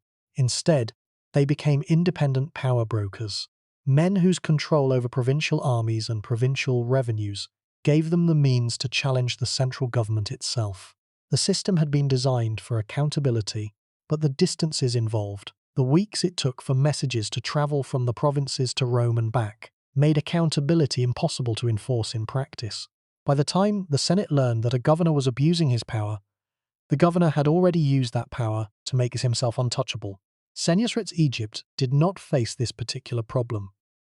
The appointed officials of the Middle Kingdom bureaucracy did not have access to independent military forces and could not easily convert their administrative authority into political power. But the Roman example illustrates a broader principle that applies to every centralized system. The elimination of independent local power removes not just the obstacles to central authority, but also the constraints on it. A system with no checks is a system with no safety net. And a system with no safety net is a system in which a single failure, a single incompetent ruler, a single administrative breakdown, a single miscalculation about the loyalty of a key official can cascade into catastrophe with nothing to slow the fall. The Persian Empire of the Achaemenids, which at its peak governed a territory stretching from Libya to India, experienced exactly this dynamic. The satrap system, in which appointed governors administered distant provinces on the king's behalf, worked brilliantly under strong kings like Darius I and failed catastrophically under weak ones.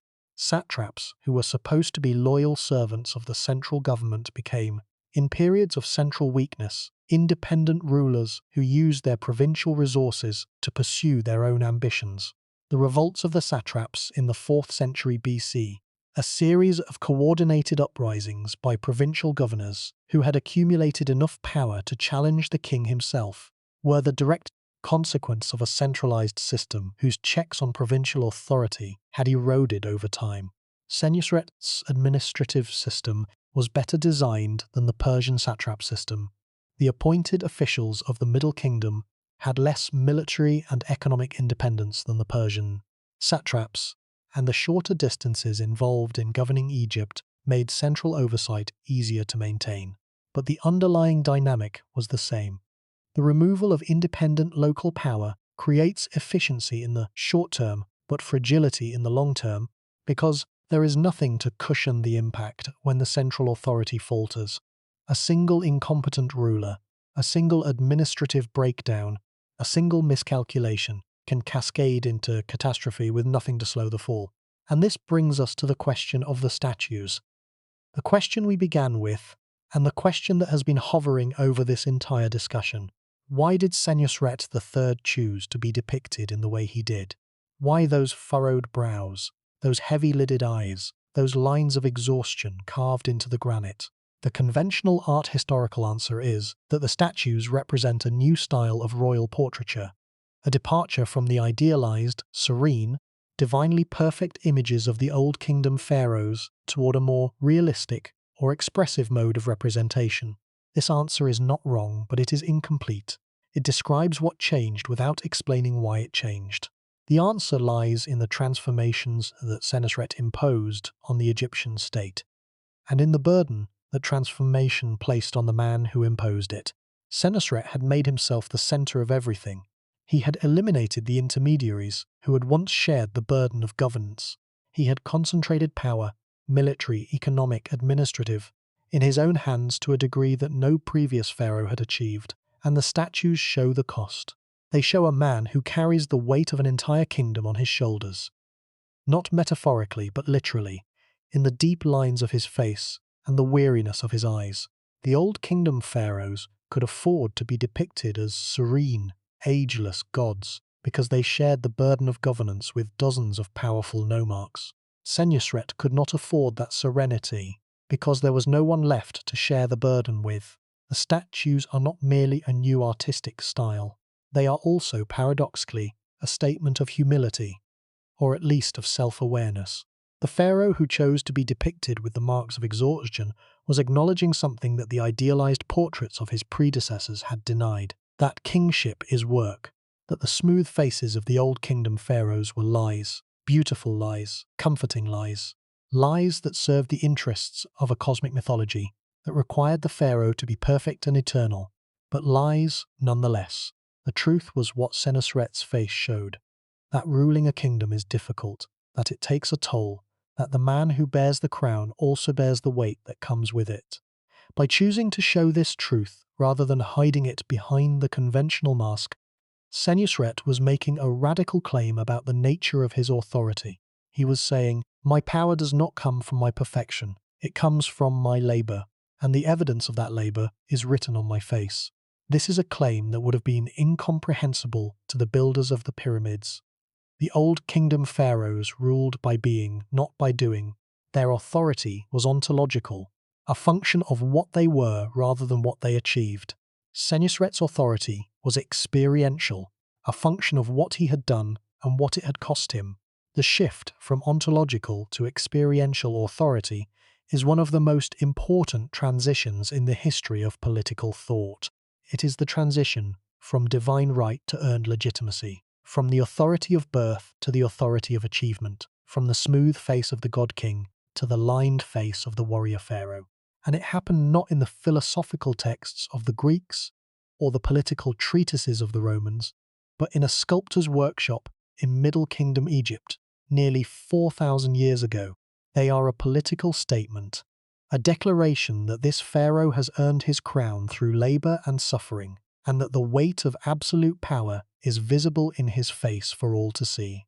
The statues are the most honest statement any Egyptian pharaoh ever made. More honest than any inscription, more honest than any prophecy, more honest than any literary text. They say, "I am a man.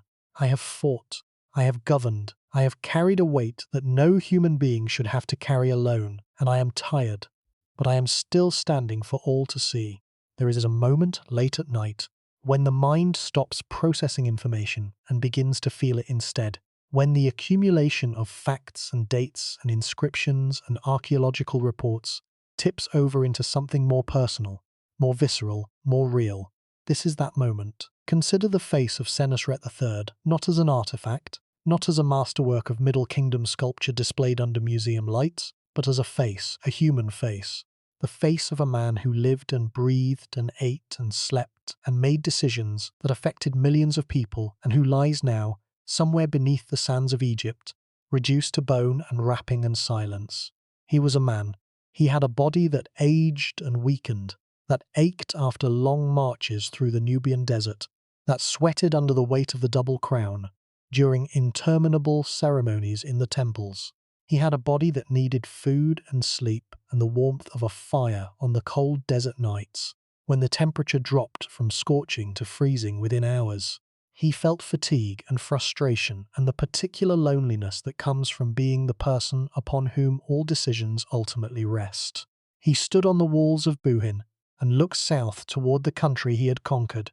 He sat in his audience hall at Ichtwavi, the capital that his great-grandfather had built, the city that governed the most centralized state in the ancient world, and listened to reports from officials who told him what he wanted to hear and concealed what he did not.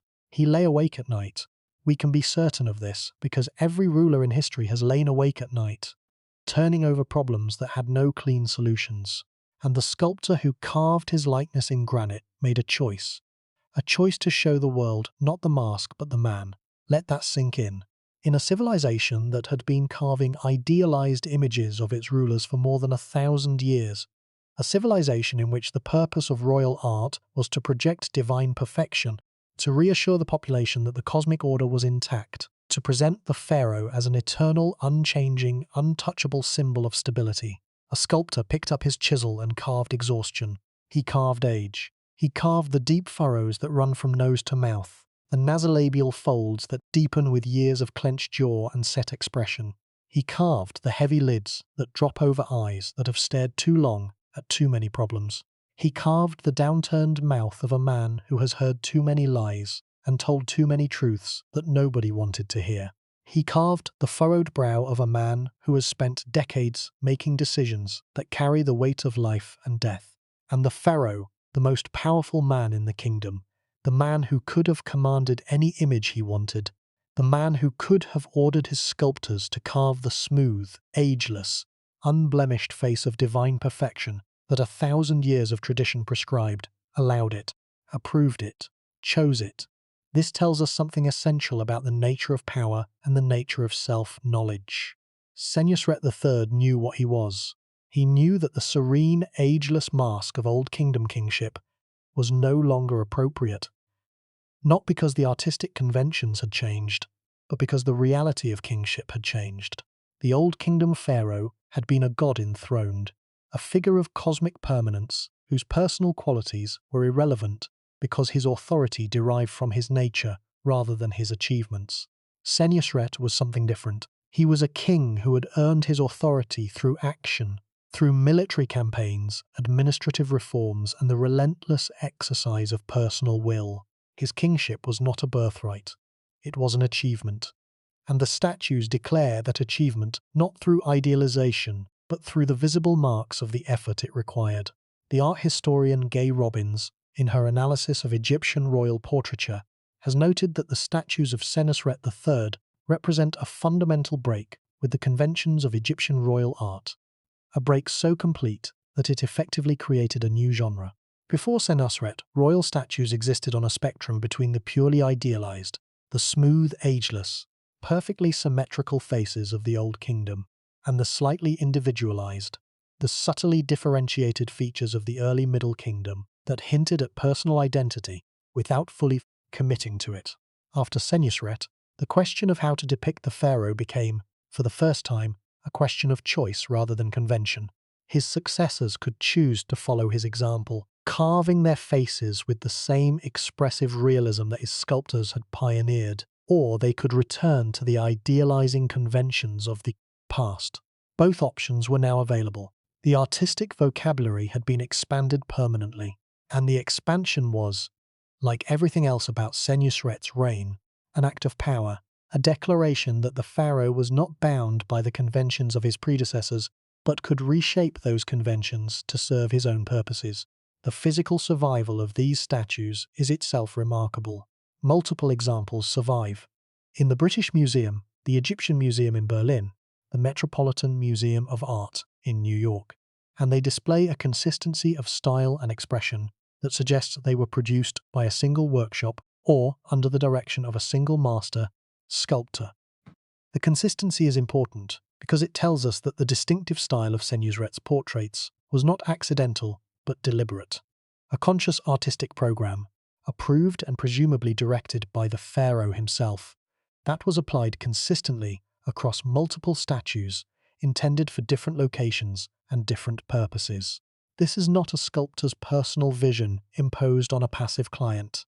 This is a client's vision realized through the sculptor's skill. The face is Senusret's choice, and the choice tells us more about his character than any inscription could. What did Senusret see when he looked at his own face in the polished bronze mirror that would have been among his personal possessions? Did he see the god that the rituals proclaimed him to be, the living Horus, the lord of the two lands, the incarnation of cosmic order? Or did he see the man that the statues show us, the weary, watchful, aging warrior who had spent decades fighting in Nubia and restructuring the administration and bearing the weight of a kingdom that depended entirely on his personal strength? The statues suggest the latter. They suggest a man who had made his peace with his own humanity, who understood that the divine claims of Egyptian kingship were a useful fiction, a necessary framework for governance, but not the truth about what he was. The Old Kingdom pharaohs may have believed their own mythology. Senusret, 4,000 years later in the cultural evolution of Egyptian kingship, seems to have seen through it and to have decided that the truth, carved in granite, was more powerful than the fiction.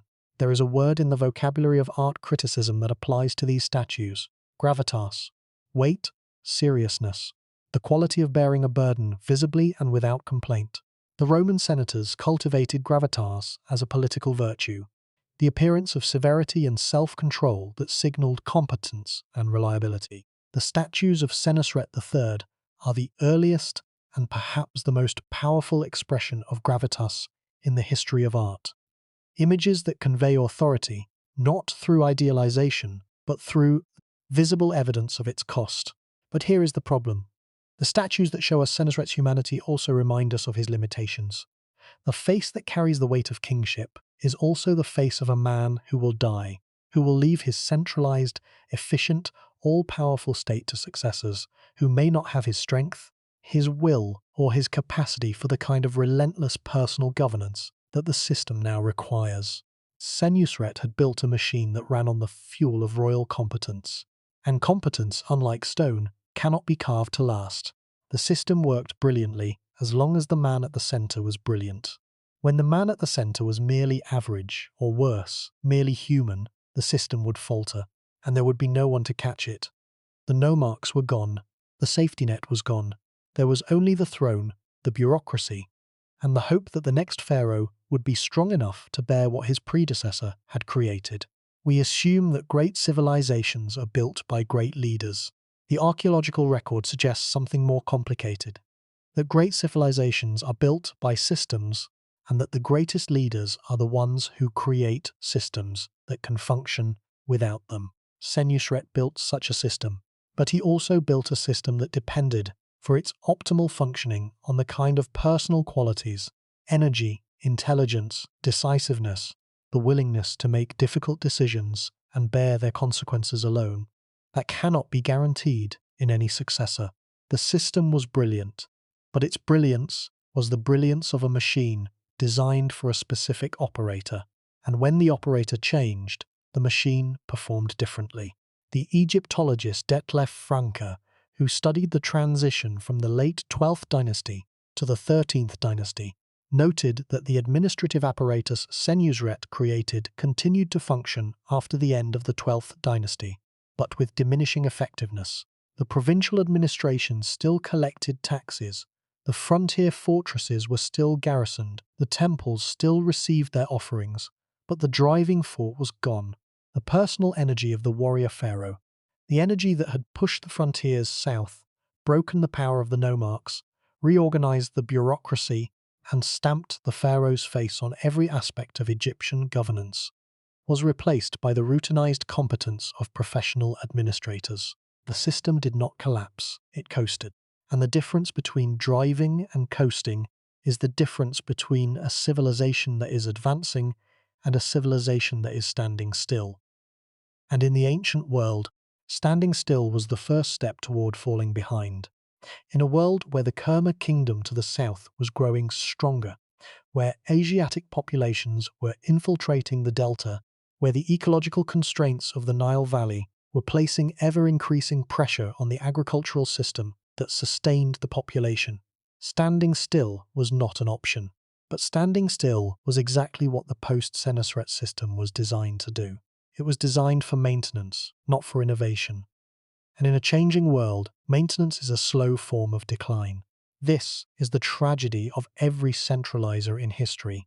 The man who builds the perfect machine is also the man who makes the machine dependent on perfection. Augustus built a system that worked brilliantly under Augustus and adequately under Tiberius, but disastrously under Caligula and Nero. Louis XIV built a system that worked brilliantly under Louis XIV, but catastrophically under Louis XVI. Qin Shi Huang built a system that did not survive his own death. Senusret III built a system that lasted a century after his death, a better record than most. But that ultimately failed for the same reason all such systems fail, because no human institution can guarantee the quality of the humans who will run it. Consider the implications. A civilization that concentrates all authority in the hands of one ruler is betting its future on the quality of that ruler's successors. A bet that, across the long span of history, has never paid off consistently. Every dynasty produces a mix of competent and incompetent rulers. Every hereditary line eventually throws up an heir who is unequal to the task. The question is not whether this will happen, but when. And what happens when it does? In a system with distributed power, a system where local authorities share the burden of governance and can compensate for weakness at the center, the failure of a single ruler is a problem, but not a catastrophe. In a system with concentrated power, a system where everything depends on the man at the top, the failure of a single ruler is a potential extinction event. The 12th Dynasty's decline was not an extinction event. It was slower and more gradual than that, a generational fading rather than a sudden collapse. But it followed the pattern that every centralized system eventually follows. The period of brilliant founding, the period of competent maintenance, and the period of gradual decline as the founding energy dissipates and the system begins to run on institutional momentum rather than personal vision. The Middle Kingdom did not end with a bang. It ended with a whisper, the whisper of documents that went unfiled, of reports that went unread, of orders that went unenforced, of a bureaucratic machine that continued to turn, but with diminishing force and diminishing effect. The frontier fortresses were gradually abandoned or left with skeleton garrisons. The provincial administration continued to function, but with less supervision and less accountability. The literary culture that had been the glory of the dynasty continued to produce texts, but the texts of the late 12th Dynasty and the 13th Dynasty lack the creative energy and the political urgency of the works produced under Amenemhat I and Senusret III. The culture was coasting on its inheritance, producing competent imitations of masterworks that it no longer had the vitality to equal. A slow diffusion of power, a gradual weakening of the centre, a quiet return of the centrifugal forces that Senusret had spent his reign containing. The numbers are striking when you lay them out. The 12th Dynasty lasted approximately 200 years. The first 100 years, from Amenemhat I through Senusret III, were a period of increasing centralization, growing power, and expanding territorial reach. The second 100 years, from Amenemhat III through the end of the dynasty, were a period of maintenance, gradual decline, and eventual failure. The pattern is almost perfectly symmetrical. A century of building followed by a century of erosion, and the turning point, the moment when the upward trajectory leveled off and began to descend, was the death of Senusret III. His successor, Amenemhat III, was by all accounts a capable ruler, perhaps the last truly effective pharaoh of the Middle Kingdom. He maintained his father's policies in Nubia, keeping the fortress chain garrisoned and the southern boundary secure. He invested heavily in the Fayum region, overseeing a massive land reclamation project that converted the marshlands around Lake Moeris into productive agricultural land, a project that increased the food supply of the kingdom and demonstrated the continued capacity of the centralized state to undertake large-scale public works. He built 2 pyramids, one at Darshur that had to be abandoned due to structural problems, and a second at Hawara that was associated with a vast mortuary temple that Greek and Roman visitors later called the Labyrinth, describing it as one of the wonders of the ancient world. He maintained his father's policies, continued the Nubian campaigns, and oversaw major land reclamation projects in the Fayum. But he was not Senusret. He did not add to the system. He maintained it. And maintenance, in a system built for expansion, is the first step toward decline. The system needed energy, the energy of a ruler who was constantly pushing, constantly demanding, constantly expanding the boundaries of what was possible. Without that energy, the system settled. Like a body of water finding its level, the political system found its equilibrium, and that equilibrium was lower than the peak that Senusret had achieved. The fortresses on the Nubian frontier maintained but no longer expanding, the administrative system functioning but no longer innovating, the artistic tradition producing competent work but no longer breaking new ground. The entire state running smoothly, but no longer with the driving energy that had made it great. This is the natural trajectory of every centralized system that loses its founding visionary. The slow descent from excellence to competence to mediocrity, as the institutional memory of how things should be done gradually replaces the personal vision of why they should be done, that Senusret had achieved. Amenemhat III understood this, at some level. His investment in the Fayum land reclamation project suggests a ruler who recognized the need to keep building, keep expanding, keep demonstrating the capacity of the centralized state to deliver results. But land reclamation is not the same as military conquest. Building irrigation channels is not the same as building fortresses on a hostile frontier. The Fayum project was impressive, a significant engineering achievement that increased the agricultural productivity of the kingdom, but it lacked the drama, the danger, and the glory of Senusret's Nubian campaigns. It was the work of a manager, not a warrior, and in a system that had been built by a warrior, a system whose founding mythology emphasized action, conquest, and personal courage. The transition from warrior to manager was a subtle but significant diminishment. The Twelfth Dynasty's last rulers, Amenemhat IV and Sobekneferu, left even less mark on the historical record. Amenemhat IV ruled for perhaps 9 years. Sobekneferu, one of the few women to rule as pharaoh in Egyptian history, ruled for approximately 4 years. Her reign is remarkable primarily for its uniqueness and its brevity. She left a few scattered inscriptions, a fragmentary statue or two, and then silence. The dynasty that Amenemhat I had founded with such ambition and such brilliance that Senusret III had brought to the peak of its power through military conquest and administrative revolution, ended with a woman whose name most people have never heard, whose reign was shorter than a modern presidential term, and whose death left the throne of Egypt empty for the first time in 2 centuries. We have followed the story of Senusret III from the museum case where his face stares out in granite to the fortress walls of Buhin, from the vanished tombs of the nomarchs at Beni Hassan to the audience halls of Ichtwavi, where a centralized bureaucracy replaced a feudal order that had endured for 1,000 years. We have seen how one man, armed with the institutional resources of the 12th dynasty, the military forces of the Egyptian state, and a personal determination that bordered on the obsessive, transformed the political structure of the oldest civilization in the world. And we have seen in the comparative evidence from China, from France, from Rome, that the pattern he established was not unique to Egypt but universal, a pattern of centralization, efficiency, fragility, and eventual failure that has repeated itself across every major civilization in human history. But the implications extend further still. Senusret's story raises questions about the nature of political progress itself, about whether the movement from feudal to bureaucratic governance, from distributed to centralized authority, from personal to impersonal rule, represents an advance in the art of governing, or merely a change in the kind of problems that governance produces. The feudal system that Senusret abolished was inefficient, unjust, and unstable. It concentrated power in the hands of hereditary elites who had done nothing to earn it.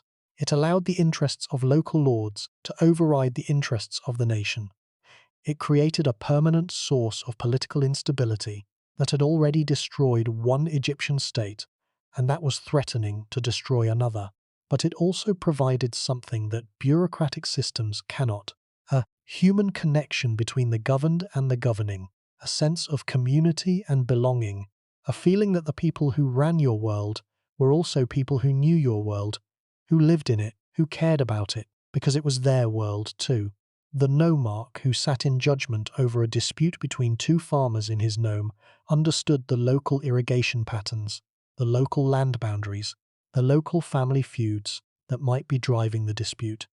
The appointed official who replaced him understood the law, but the law, applied without local knowledge, is a blunt instrument that can cut as easily as it can cure. Every civilization that has undergone the transition from feudal to bureaucratic governance has experienced this loss, and every civilization that has experienced it has struggled with the same question: was it worth it?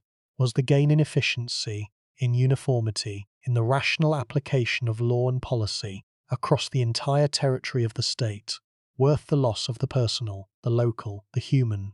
The answer, in every case, has been ambiguous. The centralized state is better at some things: collecting taxes, building armies, constructing infrastructure, projecting power across large distances. The feudal system is better at other things: maintaining community, preserving local traditions, providing the kind of face-to-face governance that makes people feel that their government is their government and not an alien force imposed from without. The history of political organization is, in large part, the history of societies trying to find the balance between these two sets of values, and failing, more often than not, to find it, who lived in it, who cared about it, because it was their world too. The question that remains, the question that presses in at this hour, is what all of this means, not for Egyptology, not for political science, but for the person listening to these words in the quiet of the night, aware, perhaps for the first time, that the civilizations that seem most permanent are often the most fragile, and that the leaders who seem most powerful are often the most alone. Consider the paradox that Senusret's story presents. He eliminated the nomarchs because they were a threat to centralized governance, because their hereditary power created instability, because their local autonomy undermined national unity, because their private interests conflicted with the public good. And he was right. The nomarchs were a threat. Their elimination did make the state more efficient, more powerful, more capable of projecting force and collecting revenue and administering justice across the entire length of the Nile Valley. Every objective measure of state capacity, military strength, economic output, administrative reach, increased under Senusret's centralized system. By any rational standard, the reform was a success, but something was lost, something that the rational calculus of state capacity cannot measure, and that the archaeological record can only hint at. The nomarchs were not merely obstacles to centralized governance.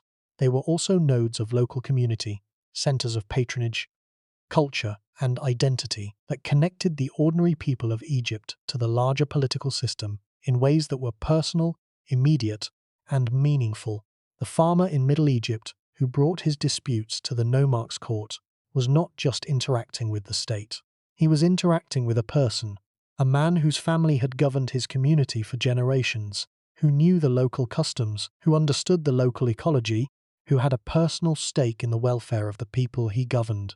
When that nomarch was replaced by an appointed official from the capital, a stranger with no local connections, no family history in the community, no personal investment in its future, something was gained in efficiency and something was lost in humanity. This is not a romantic idealization of feudalism. Feudal systems were unjust, exploitative, and often brutal. The nomarchs of Egypt were not benevolent patrons dispensing just with a gentle hand. They were elites whose primary concern was the preservation and expansion of their own power and privilege. But they were also human, embedded in communities, connected to the people they governed by bonds of kinship, tradition, and mutual dependence that bureaucratic systems cannot replicate. The loss of this human dimension, the replacement of the personal with the impersonal, the local with the central, the familiar with the anonymous, is one of the recurring costs of civilizational progress. And it is a cost that is rarely acknowledged, because the benefits of centralization are visible and measurable, while the costs are diffuse and emotional, and easy to dismiss as nostalgia. The modern world has grappled with this tension between efficiency and humanity, between central control and local autonomy, between the power of the state and the texture of community, in ways that echo the ancient Egyptian experience with eerie precision. The great centralizations of the 20th century, the Soviet collectivization of agriculture, the Chinese Cultural Revolution's destruction of local traditions, the European Union's standardization of regulations across nations with vastly different cultures and histories, have all demonstrated the same pattern: gains in efficiency and uniformity, accompanied by losses in local identity, cultural diversity, and the kind of organic, person-to-person governance that makes communities feel like communities rather than administrative units in a bureaucratic system. The debate is never fully resolved because both sides are right. Centralization does produce efficiency. Efficiency does save lives and create prosperity. But the human cost of that efficiency, The loss of the local, the familiar, the personal is real, and it is felt most acutely by the people whose communities are being rationalized, reorganized, and reformed by distant authorities who do not know them and do not care to learn. Senusret III would not have understood this critique. He was a man of action, not reflection, a king who defined himself through what he accomplished, not through what he preserved. The Semna boundary stela makes this clear. I am a king who speaks and acts. What my heart plans is done by my arm. This is the voice of a man who has no patience for ambiguity, no tolerance for delay, no interest in the subtle costs of the changes he is imposing. He sees a problem, the nomarchs, and he solves it. He sees an opportunity, Nubia, and he seizes it. He does not agonize over the human consequences of his decisions, at least not in public, not in the inscriptions that were designed to be read by the gods and by posterity. The Semna Stela is a document of pure resolve, a declaration of intent that admits no doubt, no hesitation, no awareness that the policies it announces will disrupt the lives of thousands of ordinary people who had no voice in the decisions being made about their futures, of his decisions. He does not pause to consider what will be lost when the old order is replaced by the new. He acts, and his actions, for all their brilliance, carry the limitation that all action carries. The inability to foresee the long-term consequences of the changes that seem, in the moment, so clearly necessary. We build our systems to solve the problems of the present, and in solving those problems, we create the problems of the future. The nomarchs were a problem. Senusret solved them. But, in solving them, he created a system that was more powerful and more fragile than the one it replaced. A system that required a Senusret at its center to function at its best, and that would never, after his death, have another Senusret to drive it. This is the paradox of institutional design. The more perfectly a system is tuned to the qualities of its designer, the less well it performs in the hands of anyone else. But the statues tell a different story. The statues suggest that Senusret, for all his decisiveness, was not unaware of the weight of what he had done. The furrowed brow, the heavy-lidded eyes, the lines of exhaustion. These are not the features of a man who acts without reflection. They are the features of a man who has reflected deeply and who carries the result of that reflection in his face. The statues are the confession that the inscriptions cannot make, the admission that absolute power is also absolute burden, that the man who controls everything is also the man who is responsible for everything, and that the distance between the throne and the grave is measured not in years, but in the depth of the lines on the pharaoh's face. It is late. The desert is still.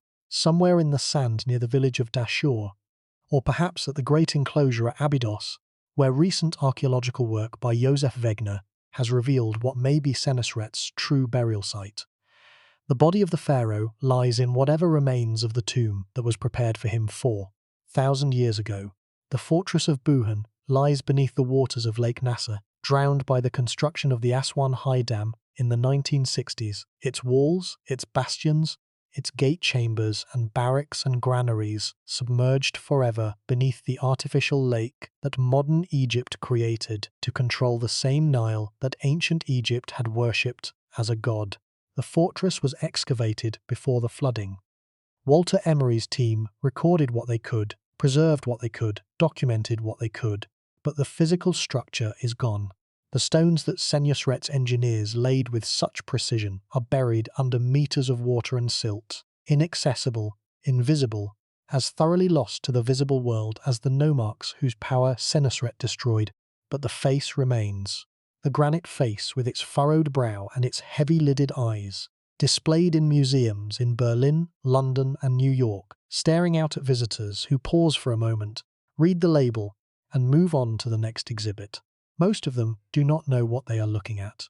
They do not know that this face belongs to a man who abolished a political system that had endured for 1,000 years, who conquered territories that stretched hundreds of kilometers into hostile land, who built the most impressive military installations in the ancient world, and who, in doing all of this, created the prototype for the centralized bureaucratic state that would become the dominant form of political organization in human history. They do not know that the lines on his face are not merely the marks of age, but the marks of a decision. The decision to show the world what power actually looks like when you carry it alone, without the intermediaries and the counterweights and the shared responsibilities that make ordinary governance bearable. They see an ancient Egyptian statue, one of hundreds in the gallery, one of thousands in the museum's collection, and they register it as an artifact, a relic, a piece of the past. They do not see the revolution. They do not see the centralizer who broke the power of the feudal lords and forged a bureaucratic state. They do not see the general who marched his army through the cataracts of the Nile and built the most sophisticated military installations in the ancient world. They do not see the warrior who stood on the walls of Buhan and looked south toward a hostile frontier that would be defended in his name for centuries after his death. They do not see the administrator who sat in the audience hall at Ich-Twavi and signed the orders that dissolved an entire class of hereditary rulers whose families had governed their provinces since the pyramids were young. They do not see the man who chose to show the world his weariness rather than his divinity, who understood, as few rulers in history have understood, that the mark of true authority is not the smooth face of a god, but the lined face of a man who has earned his power through labor and who carries that labor in every crease of his skin. So here is the answer to the question we began with. Why does the face of Senusret III look the way it does? Why did the most powerful pharaoh of the Middle Kingdom choose to be depicted not as a god but as a man, weary, watchful, marked by the visible scars of decades of rule? The answer is that Senusret earned his face. Every line was purchased, every furrow was paid for. The eyes that stare from the granite are not the eyes of a man who inherited power. They are the eyes of a man who built it. Stone by stone, campaign by campaign, reform by reform, decision by decision, until the weight of what he had built was visible in the face that bore it. The Old Kingdom pharaohs could afford smooth faces because their power was assumed. Senusret's power was achieved, and the statues declare that achievement with an honesty that no triumphal inscription could match. The Nile flows north. The desert is silent. The fortresses are drowned. The nomarchs are forgotten. The bureaucratic system that replaced them has crumbled into fragments of papyrus and shards of inscribed pottery. But the face endures, carved in granite that the desert wind has not yet worn smooth, preserved in museum cases that the passing centuries have not yet broken.